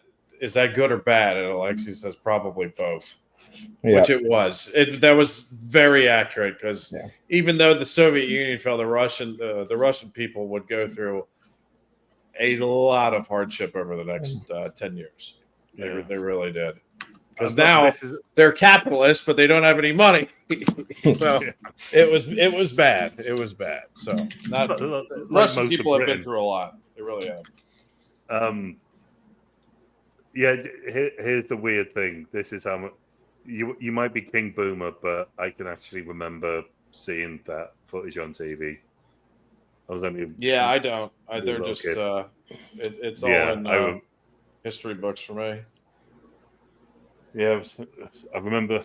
Thankfully, what I don't remember is bloody David Hasselhoff when he went over there and he started with a bloody light up jacket on, started singing his shitty songs because he was really big in jail. I think he's cut out of all American versions of that footage. Something not even whenever we show footage of the Berlin Wall coming down, I've literally never seen any person put up. Dude, I think he's cut out of all episodes of Baywatch at the moment. I don't think he's doing that great. But you see that, and then it just zooms in, and it's San Diego, and it was like the 31st of like January or July. It was one of the two. Yeah, 31st of J something, and then you get the moment at the end, like the big payoff. Yeah. I just want to mention one more thing before we start getting into scores here. But for anybody from the UK watching, if you watch this movie, there's an actor in there, Ben Miles, who plays Howard Lincoln, who's one of the guys in the Pacific branch of Nintendo.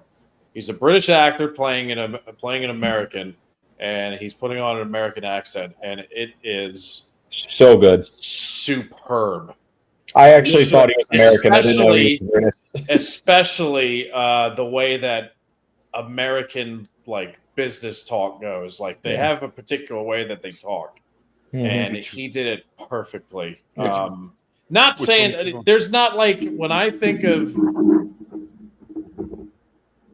it, just in general, British actors are usually quite good at doing American accents.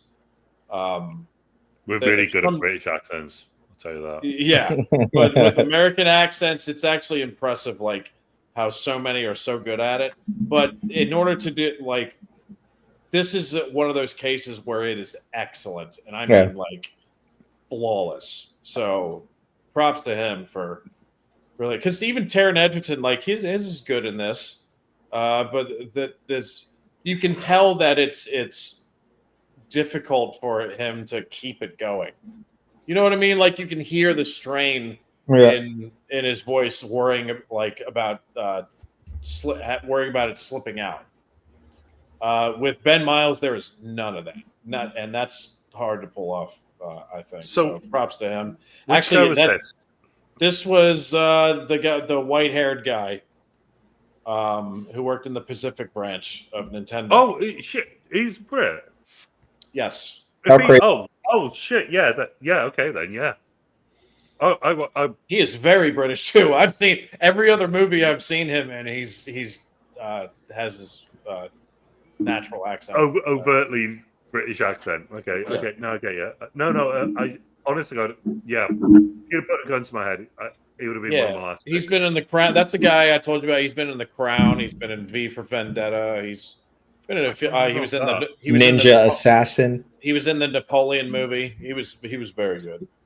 I thought his accent was tremendous. I still need to see that, but I haven't heard the greatest things. But for someone who's not a big history buff, that would be a good movie. I'll probably enjoy it because I think, there's things I like about it. You and Craig would talk about history for 3 hours straight, and I'd just be sitting here soaking it in. Oh, I forgot. Yo, Roger Allam is in that as well. He's the propaganda guy. He's like, godlessness. That's actually funny. Have you ever seen that movie, Craig? Well, Napoleon. No, V for Joaquin Vendetta. Phoenix. Oh, you're talking about V for Vendetta. V for Vendetta, yeah. Yeah. That's not Antonio Banderas, is it? You guys were talking about Napoleon. Okay. No. He was this guy was barely in Napoleon. Come on. But dude, Peter. It's got Stephen Fry in it. Yeah. Come on. You think I haven't seen that? Yeah, but Roger Allam is in that. He's the propaganda guy who gets killed in the shower. Remember him? I am trying to remember. I have genuinely not seen it. He's the guy who's on the TV. That's why I know V is for Vendetta. Natalie Portman. Is that where it's like really great? Like the studio's really great.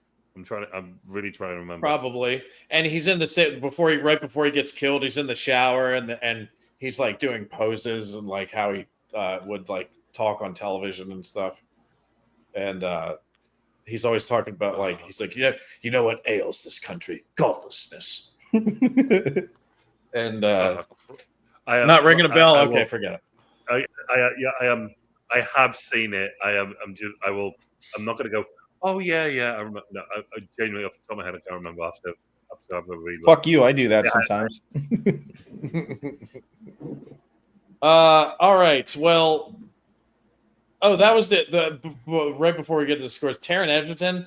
There was like right in the beginning of the movie, there was a scene, and I think it's where he's talking to the Japanese bank manager guy, but he's describing this game. And if I close my eyes, there's like 10 or 15 seconds in there. There's like 10 or 15 seconds in there where if I close my eyes, I swear to God, I think I'm listening to Leonardo DiCaprio on Wolf on Wall Street. I was literally about to say that. Yes, he sounded just like Leonardo DiCaprio, and I don't know why that is because that never happened in the rest of the movie. But I think this is my guess. We're going to go conspiracy a little bit. Fucking funny. I'll tell you why. I'll tell you why you think that. Okay, but my guess is that he was channeling Leonardo DiCaprio when he was doing his performance, and then after a couple of scenes, because they're the beginning scenes of the movie, after a couple of scenes, the director was like, "Hey, look, I know you love Leo, but cut that shit out. We want you to use your own voice. Yes. Come up with your own shit. Stop doing Leo." When I tell you that you're going to make $150 million fucking dollars on this deal, it was literally like it sounded just like Leo, man. When I was watching, and I almost brought this up at the start of the podcast, but I was like, the similarities aren't really there. But I was going to tell you guys how much it reminded me of The Wolf on Wall Street. And I was like, wait, but that doesn't. I was like, what the fuck is making me think of it? And as you're talking about Taron, I was like, oh my God, Leo. And it was exactly that. That's actually fucking crazy, bro. He's literally, because you got to think he's doing like the sales agent. He's really fucking trying to sell something. That is exactly Leo's character in the entirety of Wolf of Wall Street. That's so funny, bro. What I actually thought you were going to say there I did. I have seen it. I didn't think that, but now you said it, I can get why you two are thinking that. What I thought you were actually going to say is there was a thing that was actually called the Tetris effect, and That is really dope with the dreams. Yeah, that you actually dream. And I'm not going to lie, that I have got a really stupid. It's not Tetris. I've got a really stupid game on my phone that I play, and there's been more than a few times where it's not like Tetris, but it's in the same vein, and I've like fallen asleep, and I've just been like playing full games in your head. That's how I am with League of Legends. It's just little level because each level is just its own little contained thing. Mm-hmm. It's called I fucking hate to admit this. It's an Angry Games Bird, but it's called Dream Blast. So it's not like it isn't Angry Birds. It's just the same people who made it. And the Tetris effect, though, you think of it and you dream of it. And, but there's also Tetris knew about this, and they actually released a game called Tetris Effect. And I thought that's where you were going. Like, so when he's saying about you dream about the blocks, because I can absolutely imagine that. I don't think I did as a kid. That's the VR game, brother. Tetris Effect, the one that I sent you the link for. The one that you showed me earlier. Which makes sense because of the dreams, but I mean, but when I was playing Tetris, I mean, I was also watching Thundercats and, Chip and Dale Rescue Rangers. Mm-hmm. So, my brain was a little bit preoccupied. Chip and Dale Rescue what? Chip and Dale. You never see that as a kid? Chip and Dale Rescue Rangers. No, I've heard of the Chip and Dale dancers though. Yeah, I know you have. No, Chip and Dale, the two little chipmunks, little Disney characters. Yeah, maybe. Chip and Dale Rescue Rangers. It was a 1990, possibly 1989. It's no biggie. I was trying to throw a joke in there. I was trying to throw a joke in there, but I think I executed it very poorly. I get you were talking about the Chippendales, but no. You can keep your hat on. Dude, I was watching Thundercats. I was watching Transformers. You ever see Thunderbush? It's from the 70s. Yo, I don't even want to know what that is, but the name Thunderbush is hilarious. From the 70s, bro. The name leaves a lot up to the imagination. Stars Ron Jeremy. Let's start wrapping this up here. Ron Jeremy never wrapped it up. It stars Ron Jeremy. Well, Ron Jeremy does look like a rodent, so... Maybe a part of him looks like a fucking New York subway rat. But... I think his nickname was the Hedgehog. That's pretty sure that was his nickname. All right, let's get into reviews, man. I'll go first because I was really excited to give my fucking review about this. I'm giving this movie a solid 9/5. This is one of my favorite movies. Oh, wow. One of my favorite movies of all time. I put it in the chat. This is in my top 20 movies. The amount of emotion, the ride that this film took me on, coming in with zero expectations besides I'm about to watch a fucking movie about Tetris. I had an absolute blast with this film. The emotion, the character development, the characters themselves. There wasn't a single character that you're introduced to in this film that you don't like. You fuck with every character, and even the ones that you hate, you get to see their your hatred for them. You get to see that payoff when they get punched in the face, whatever it is. This film was brilliant. I think the writing was fantastic. The director did a great job. Cinematography, good. I'm utterly in love with this film. I think just because of the emotion, but there was no character where I was like, fuck, why are they focusing on this character? I'm bored. It was just a constant flow of great storytelling through and through. The car chase scene for me wasn't it. It wasn't the character. It was the story. It was a story, bro, but the characters did such a great job. I didn't know shit about Tetris. I think it's so cool kind of learning a little bit about history and how video games can actually have a pretty significant impact on it. I'm a big gamer. This was crazy. I feel like the history books should kind of talk about Tetris a little bit, but I am a fan of this film. Top 20 for sure. 9.5 Muppet Reader. Muppet Reader, I thought that at points in this film, there was some very convenient timing with people being at the same spot at once, or, Hank just so happenly goes upstairs and then there's the president of Nintendo, and just very convenient on how he ends up getting into the Soviet buildings and like not getting killed. I don't know. So Muppet just not getting blasted. Not getting blasted. But I mean, I guess that's actually part of history. So you can't really knock it too much for that. The car chase scene alone will give this movie a Muppet rating of 5, and the little other bits are like 0.5. So I give this movie 5.5 on the Muppet rating. I feel like you would have rated this movie a 10 if it wasn't for that. I literally would have. It's the only scene I didn't like. That's it. And I didn't hate it. I just didn't like it. Yeah, I agree. It's hard to hate a movie for 2 minutes of annoyance. But yeah, I love this film. That's the one thing I would have thought that both of you liked. That is the one fucking scene that neither of you liked. We said it before, but the soundtrack. Oh my god, soundtrack. I was like 50-50 on it until Quentin so eloquently explained why he didn't like it, and then I was like, yeah, I totally agree with that. So sorry, Craig. I think that's the first time anyone said Quentin described something eloquently. You facts. Excuse me. He did to me, because I was like, why am I like 50-50 on this scene? Brian understands the Quentin language. I do. Yeah. I speak Quintano. I am learning. Right. The hard way. I will probably. I'll tell you what. I like this movie. I'll give it an 8. That's where I thought I like it. I was right around. I was. Fuck me. I was debating whether to go down or up on that 7 or 9, but I'll stick with an 8. I like this movie a lot.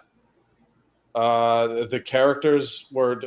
I agree with Quentin in the sense that the pacing of this was like perfect. The way that the story moved along, the pacing of it was superb. I just love the whole. Again, it's a history that I wasn't aware of. I never knew about this Tetris history, and I would be lying if I told you that because at the end there it said that Tetris is still bought and sold like fucking all the time, even today. I found that amazing. I was not aware of that. Yeah. So I spent $30 on Tetris effect on my VR. Oh wow! And that was like 4 years ago. A game that stands the test of time for sure. So that was all very interesting. My favorite aspect was diving into the Soviet aspects of this. I just found it incredibly interesting. I mean, fucking Gorbachev shows up in this, which is apparently Craig has said that part was true, that he got involved with this a little bit, which is wild. Yeah, but just having there was Robert Maxwell. Yeah, Robert Maxwell contacted him, and also I've got to say, and I'm sorry, I apologize for cutting into your review. The scenery, there's no way you don't think this is the set. 80s Russia. It's Russia. Yeah. Such a great job. I feel like they played with a lot of computer background drops with that to make the scenery really look like Russia might have looked in the late 1980s. The close-ups still looked pretty fucking good. Okay, so for instance, they changed the Prestwick Airport, which was completely transformed to depict the Soviet era airport. So they went pretty. This is where that's in Scotland, isn't it? Yes. No. It's. I thought I read somewhere that including most of this Scotland, film was shot in Glasgow. Yeah, it's Aberdeen and Scotland, particularly in Glasgow. Don't ever say it like that again. You may not live. No. It's not Glasgow. That is. He said he added a syllable to that. He said Galaz. I'm a stupid, uncultured American. Forgive me. Never say Glasgow. It's Glasgow. Glasgow. Glasgow. Glasgow. As in, just go. Glasgow. Glasgow. Okay. Glasgow. It's like Glasgow. Every time we touch, I get the feeling. Every time we touch, I swear. Blah. Fucking zesty. I love it. So yeah, you gave it an 8. What do you got on the Muppet rating?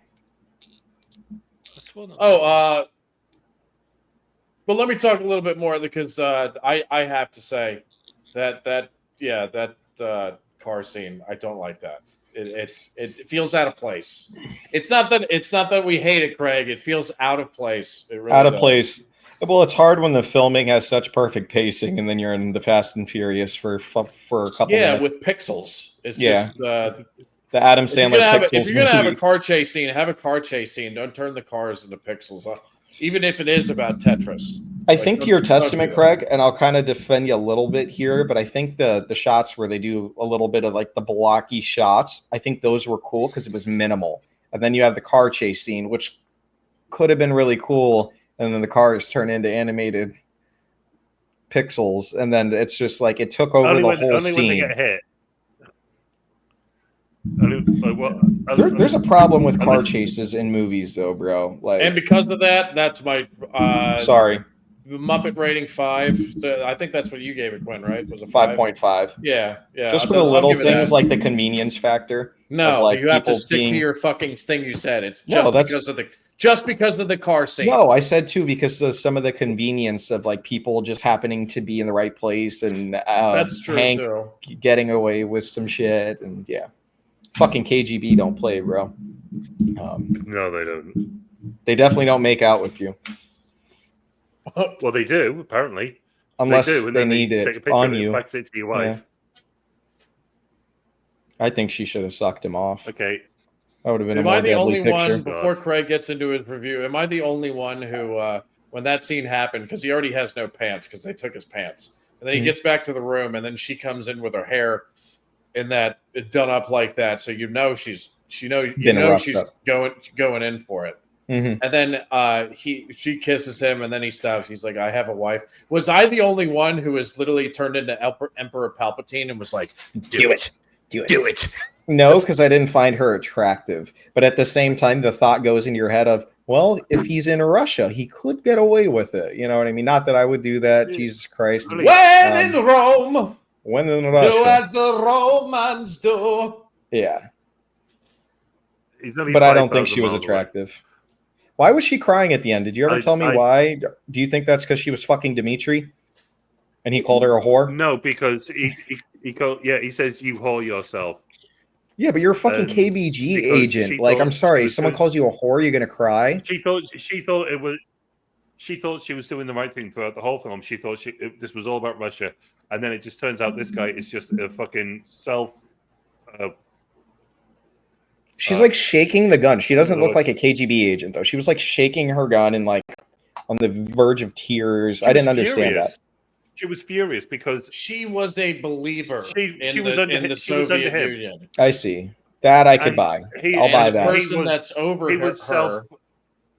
It was all about himself. He's getting the money for him, not for the country. Which is what she thinks is going on.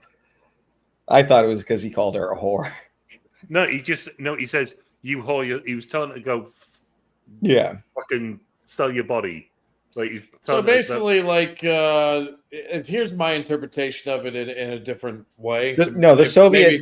Realistically, I agree with you there. I think it's because she thought that she was fighting for the country, but the country is collapsing, and she's now finally come to that realization after defending. So imagine you're a fucking Navy soldier.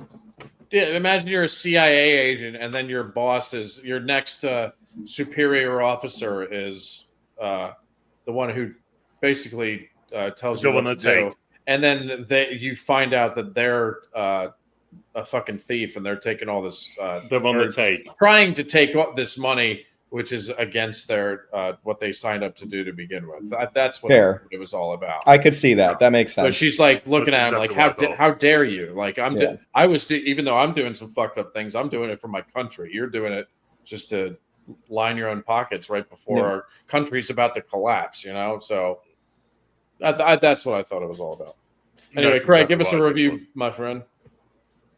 I am going with a 9.5. This is up there with Kingsman. I don't know what it is about Taron Egerton when he's working with Marv Productions. It's not that. He just brushed it off. Yeah. Well, no, I Craig, expected you're a it. legend. I expected You want to get it? You want to get his eggies? You want to get his eggies?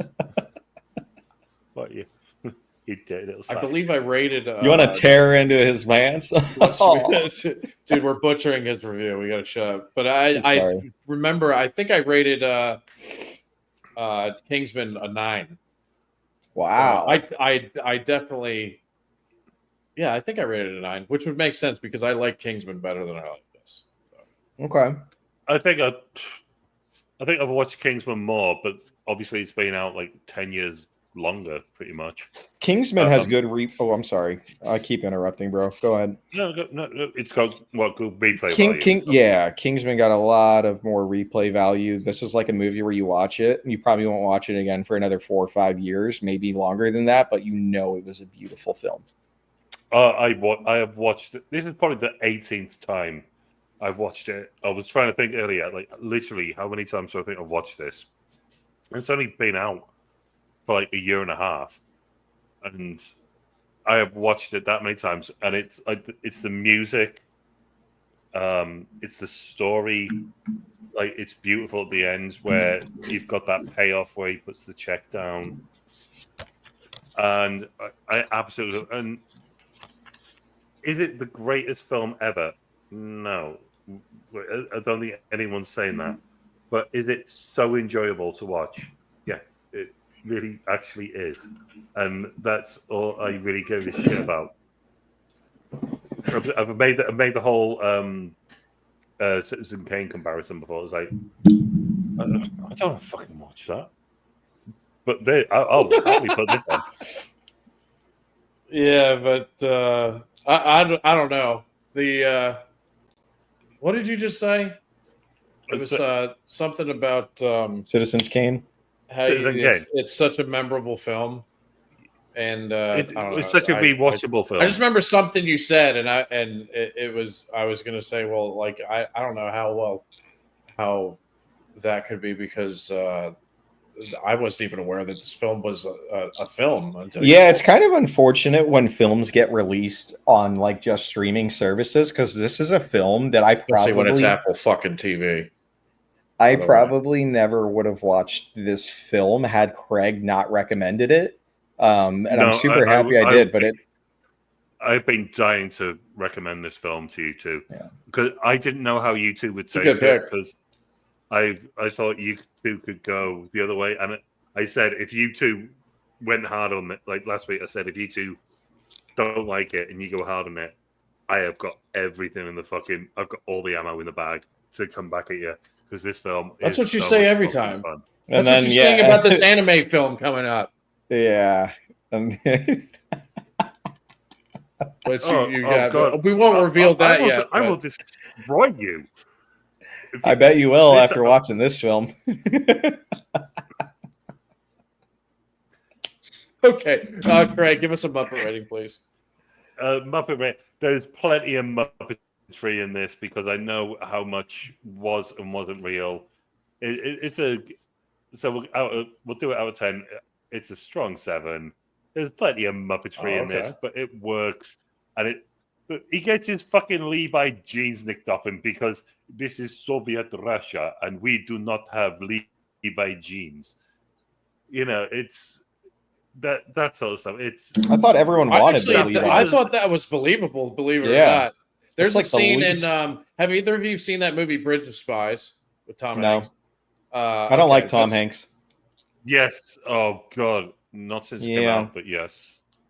I don't think he's a bad actor. I think he's a great actor. I just don't like him. Oh, the person. Okay. No, like not even as you the can- person. I'm not even saying it like that. I just I don't like his films. Like I don't like Forrest Gump.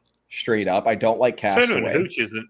Yeah, I don't like Castaway. I don't like Forrest Gump. My the film that I thought that I've got the pick for you then, because I have one that I'm keeping in my back pocket that I know you will like. The film that I think that he was phenomenal in was Elvis, where I was like, great, and it's because it didn't look like Tom Hanks. Truthfully, yeah.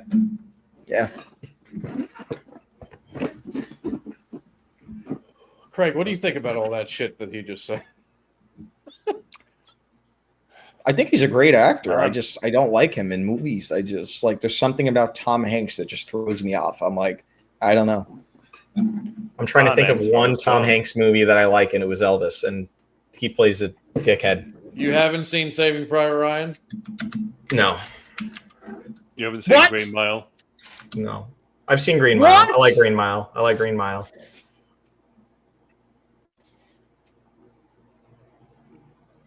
Is he looking at me funny? I just want to. Fine, it's time for another beer, mate.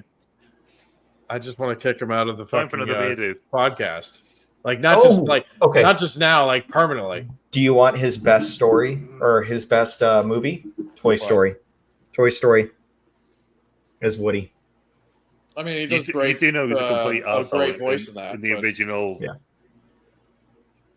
in the original cut of that, he was an absolute arsehole. Like his character Woody was a complete jackass, and they had to rewrite it because it was just too mean-spirited. It's a fucking Disney movie.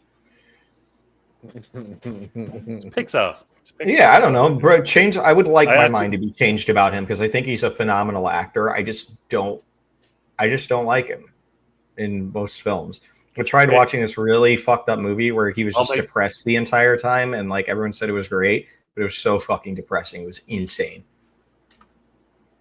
It was like the Pursuit. That Netflix movie. Maybe The Man Called Otto. It came out. Yeah, I think that's it. Christina loves it. Man Called Otto. Yeah. Christina was in tears. I came home one day and she was like, "You need to see this." I can't believe you have never seen Saving Private Ryan. No, I've definitely seen clips. But maybe I'll. It is literally it's the Matt one. Damon. It's the one war movie that little veterans point to it. It's about D-Day, right? This is actually realistic combat right here.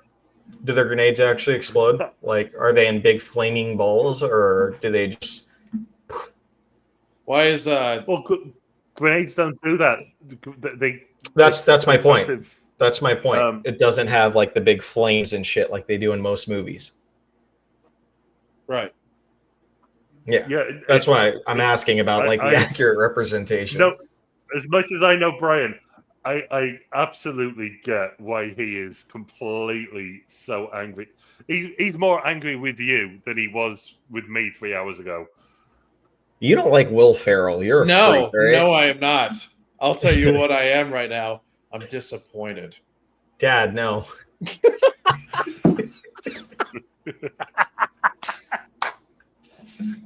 No, but that was just pure blasphemy. I don't know, blasphemy. Man. He's like, I don't even like Forrest Gump. Never I don't seen like Saving Forrest Private Gump. Ryan. Forrest Gump. I don't like Castaway either. So I can see someone not like you know, you're stuck on an island. I have a theory. I have a theory of why I don't fucking like him. Maybe it's like, oh, Jen A. Like he has a lot of lines that have just been preached over the years. Jen A. Wilson, like that. Like maybe it's just got into my head that I don't like him because of how much people think he's just like fucking the best actor on the planet. Like there's some people that will just, I don't know. I'm gonna watch Saving Private Ryan this week. Don't worry. It's over the next few months. It's gonna start raining Tom Hanks movies on this channel. It's just Tom Hanks. There's one in particular that I've been keeping in my. There's one in particular that I've been keeping in my pocket. I liked him in the shitty Pinocchio movie that came out too, not too long ago, 2022. What? Mm-hmm. I thought he was great in that. I don't like the movie, but I liked. I think that he was fantastic in Pinocchio. I know you are not this good at. I think Like, I'm now noticing. I think I faces. like him in What roles the where he's not What him. are you talking about? Where he's not him, I think is when I like him. I gotta. I'm fucking Jesus. stunned. It's 5:30. I'm looking at his movies, and there's not a I need single one. I need a bloody stronger drink. It's 5:30 in the morning. And I can't Or fucking some do it. fucking sleep would probably do you some good, Craig. I'm actually wide awake. It would do me some good too. I need to get We some should sleep. probably get some sleep. But I'm literally stunned at the words that came out of Quentin. I don't hate him. I just 5 don't like minutes. him by any means. I don't like him. That's it. I'll watch Saving I Private know you Ryan, hate but Kevin Costner too, and there's a Kevin Kevin Costner I Costner don't like. movie that I'm going to throw at you at some point, and you're gonna. And if you don't like it, then I'm going to be like, all right, we're done. if it's a Western, I might Channels- like channels him. down. Hang If on, it's a Western, I might like him. I still can't fucking figure out. Something Yes, we it's need to that. figure I know out, It's that. I know 'cause it's there's- that. There's movies that we don't want to use our pick on, like the second Batman or something like that. Like that, I don't mind using a pick on. But there's some movies that we just got to figure out. I don't know. I just lost it. There was one in particular that came to my head. Forget everything I just said. Okay, yeah. We already did. Yeah.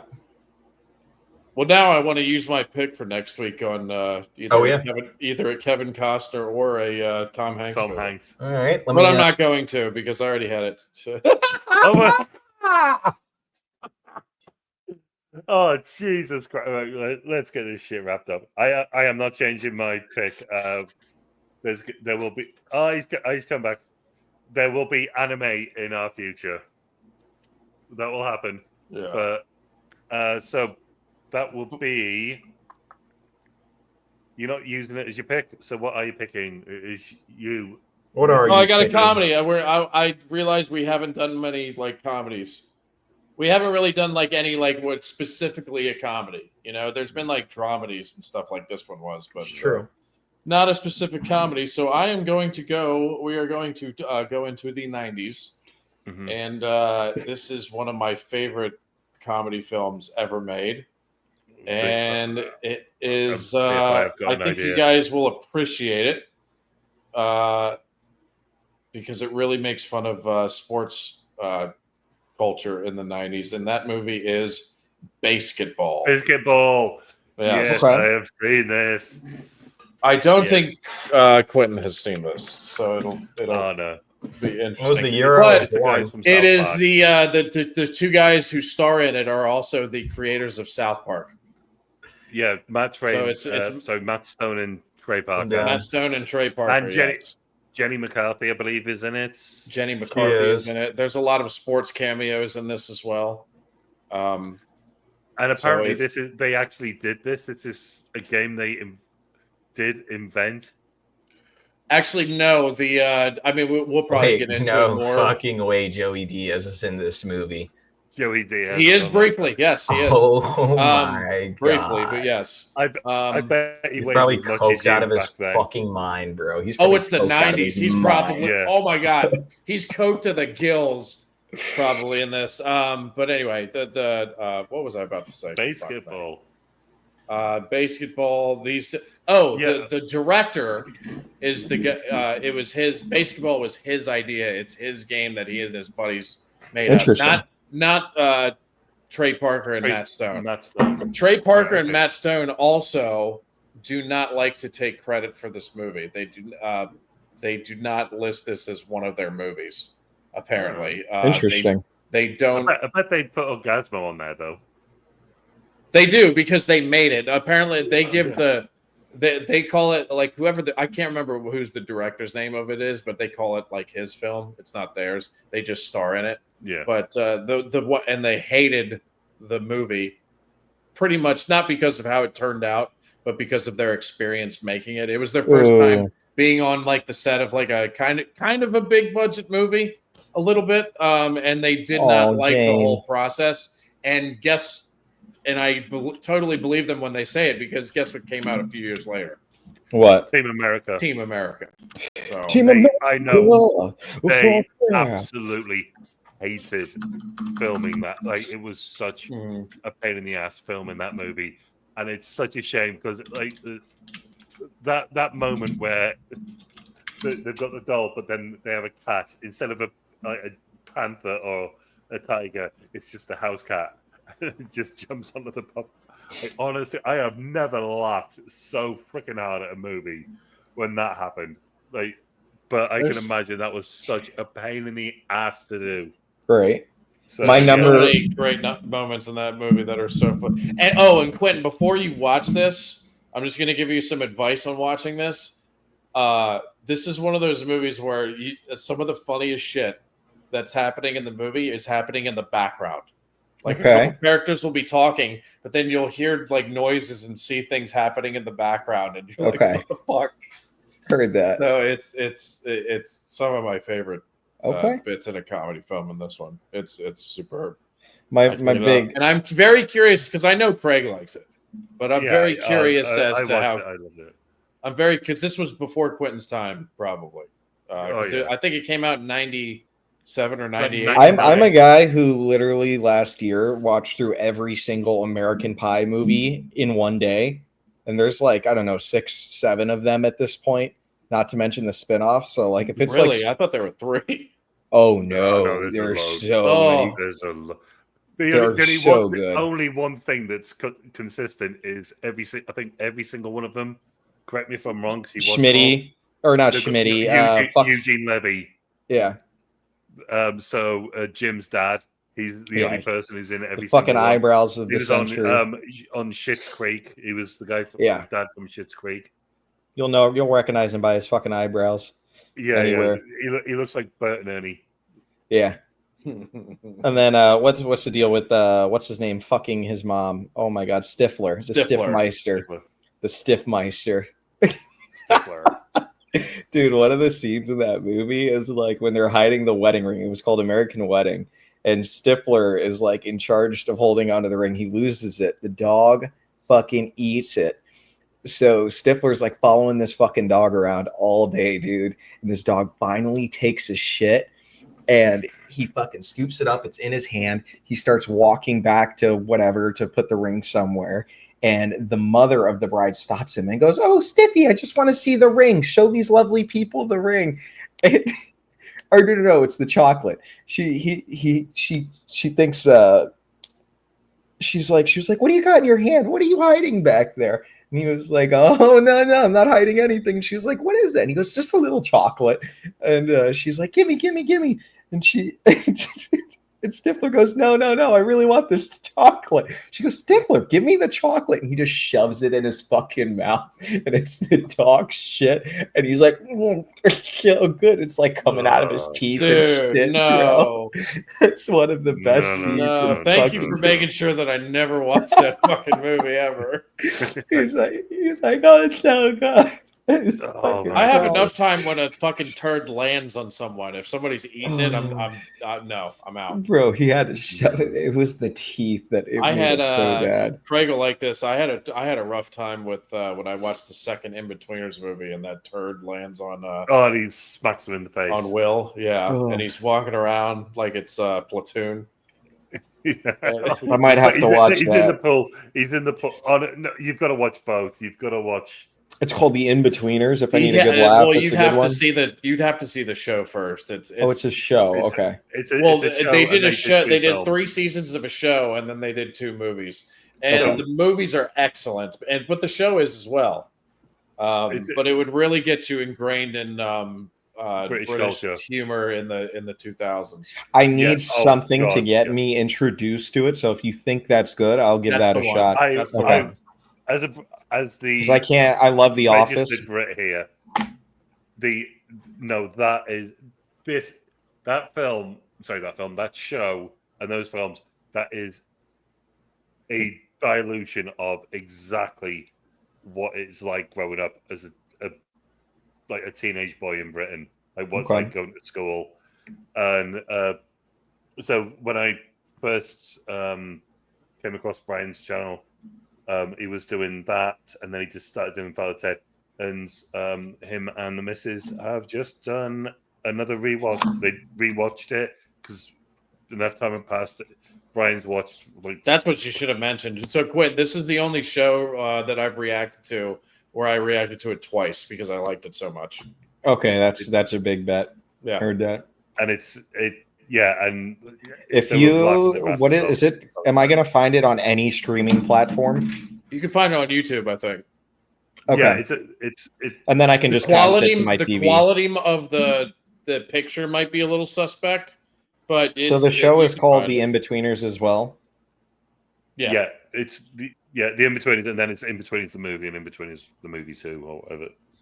Yeah, it's called, but no, it is so close to real life. Oh, it's free on Amazon Prime Video. There you go. Even the things all 3 seasons. Hell yeah! actually, Oh, and it's on Apple TV. Our sponsor of this video. No, I'm kidding.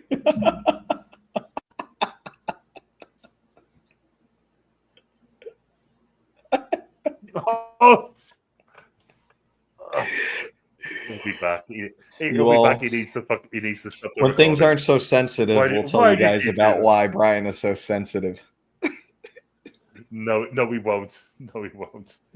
Because we've done well at 2 hours 50. It's too soon. It's too soon. This will be 5 hours. It's too soon. It's the wounds are still fresh. Right. So, ladies and gentlemen, next week we will be doing basketball.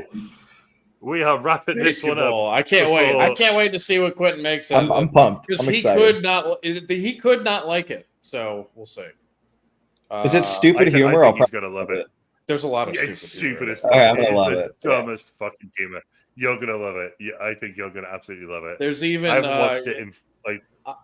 I told forever. you there's the guys in it are the creators of South Park.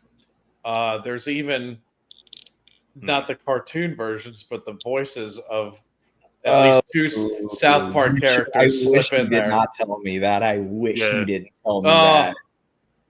Because it would have been fun. Now I'm going to be looking for him. Like, is that Cartman? No. Trust me. When it happens, it'll still hit you. It'll still. Okay, hit you. good. You'll have forgotten. I'm just excited to see Joey Diaz. He's only in it for like one scene, I think. But, I know. I can't wait to look at his nose. I love it because it's it makes fun of the main thesis of don't tell me. I don't want to know. Is it like spoilery at all? No. It really shits on like sports culture in the 1980s. Okay. All right, I'm good with that. It makes fun of that.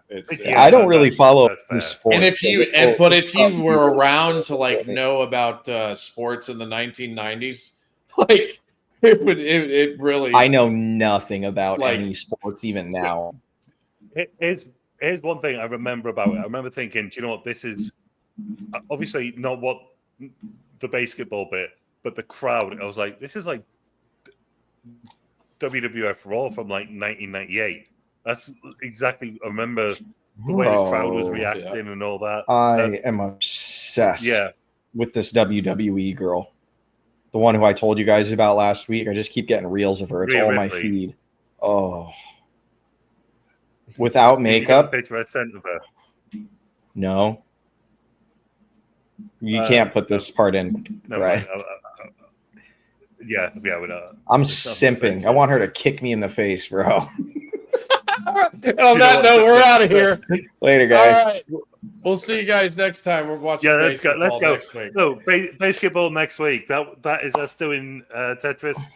We all kind of liked it a lot, but basketball next week. Let's find out what happens On the next episode of Dragon Ball Z. We'll see you next time. Peace out, everybody.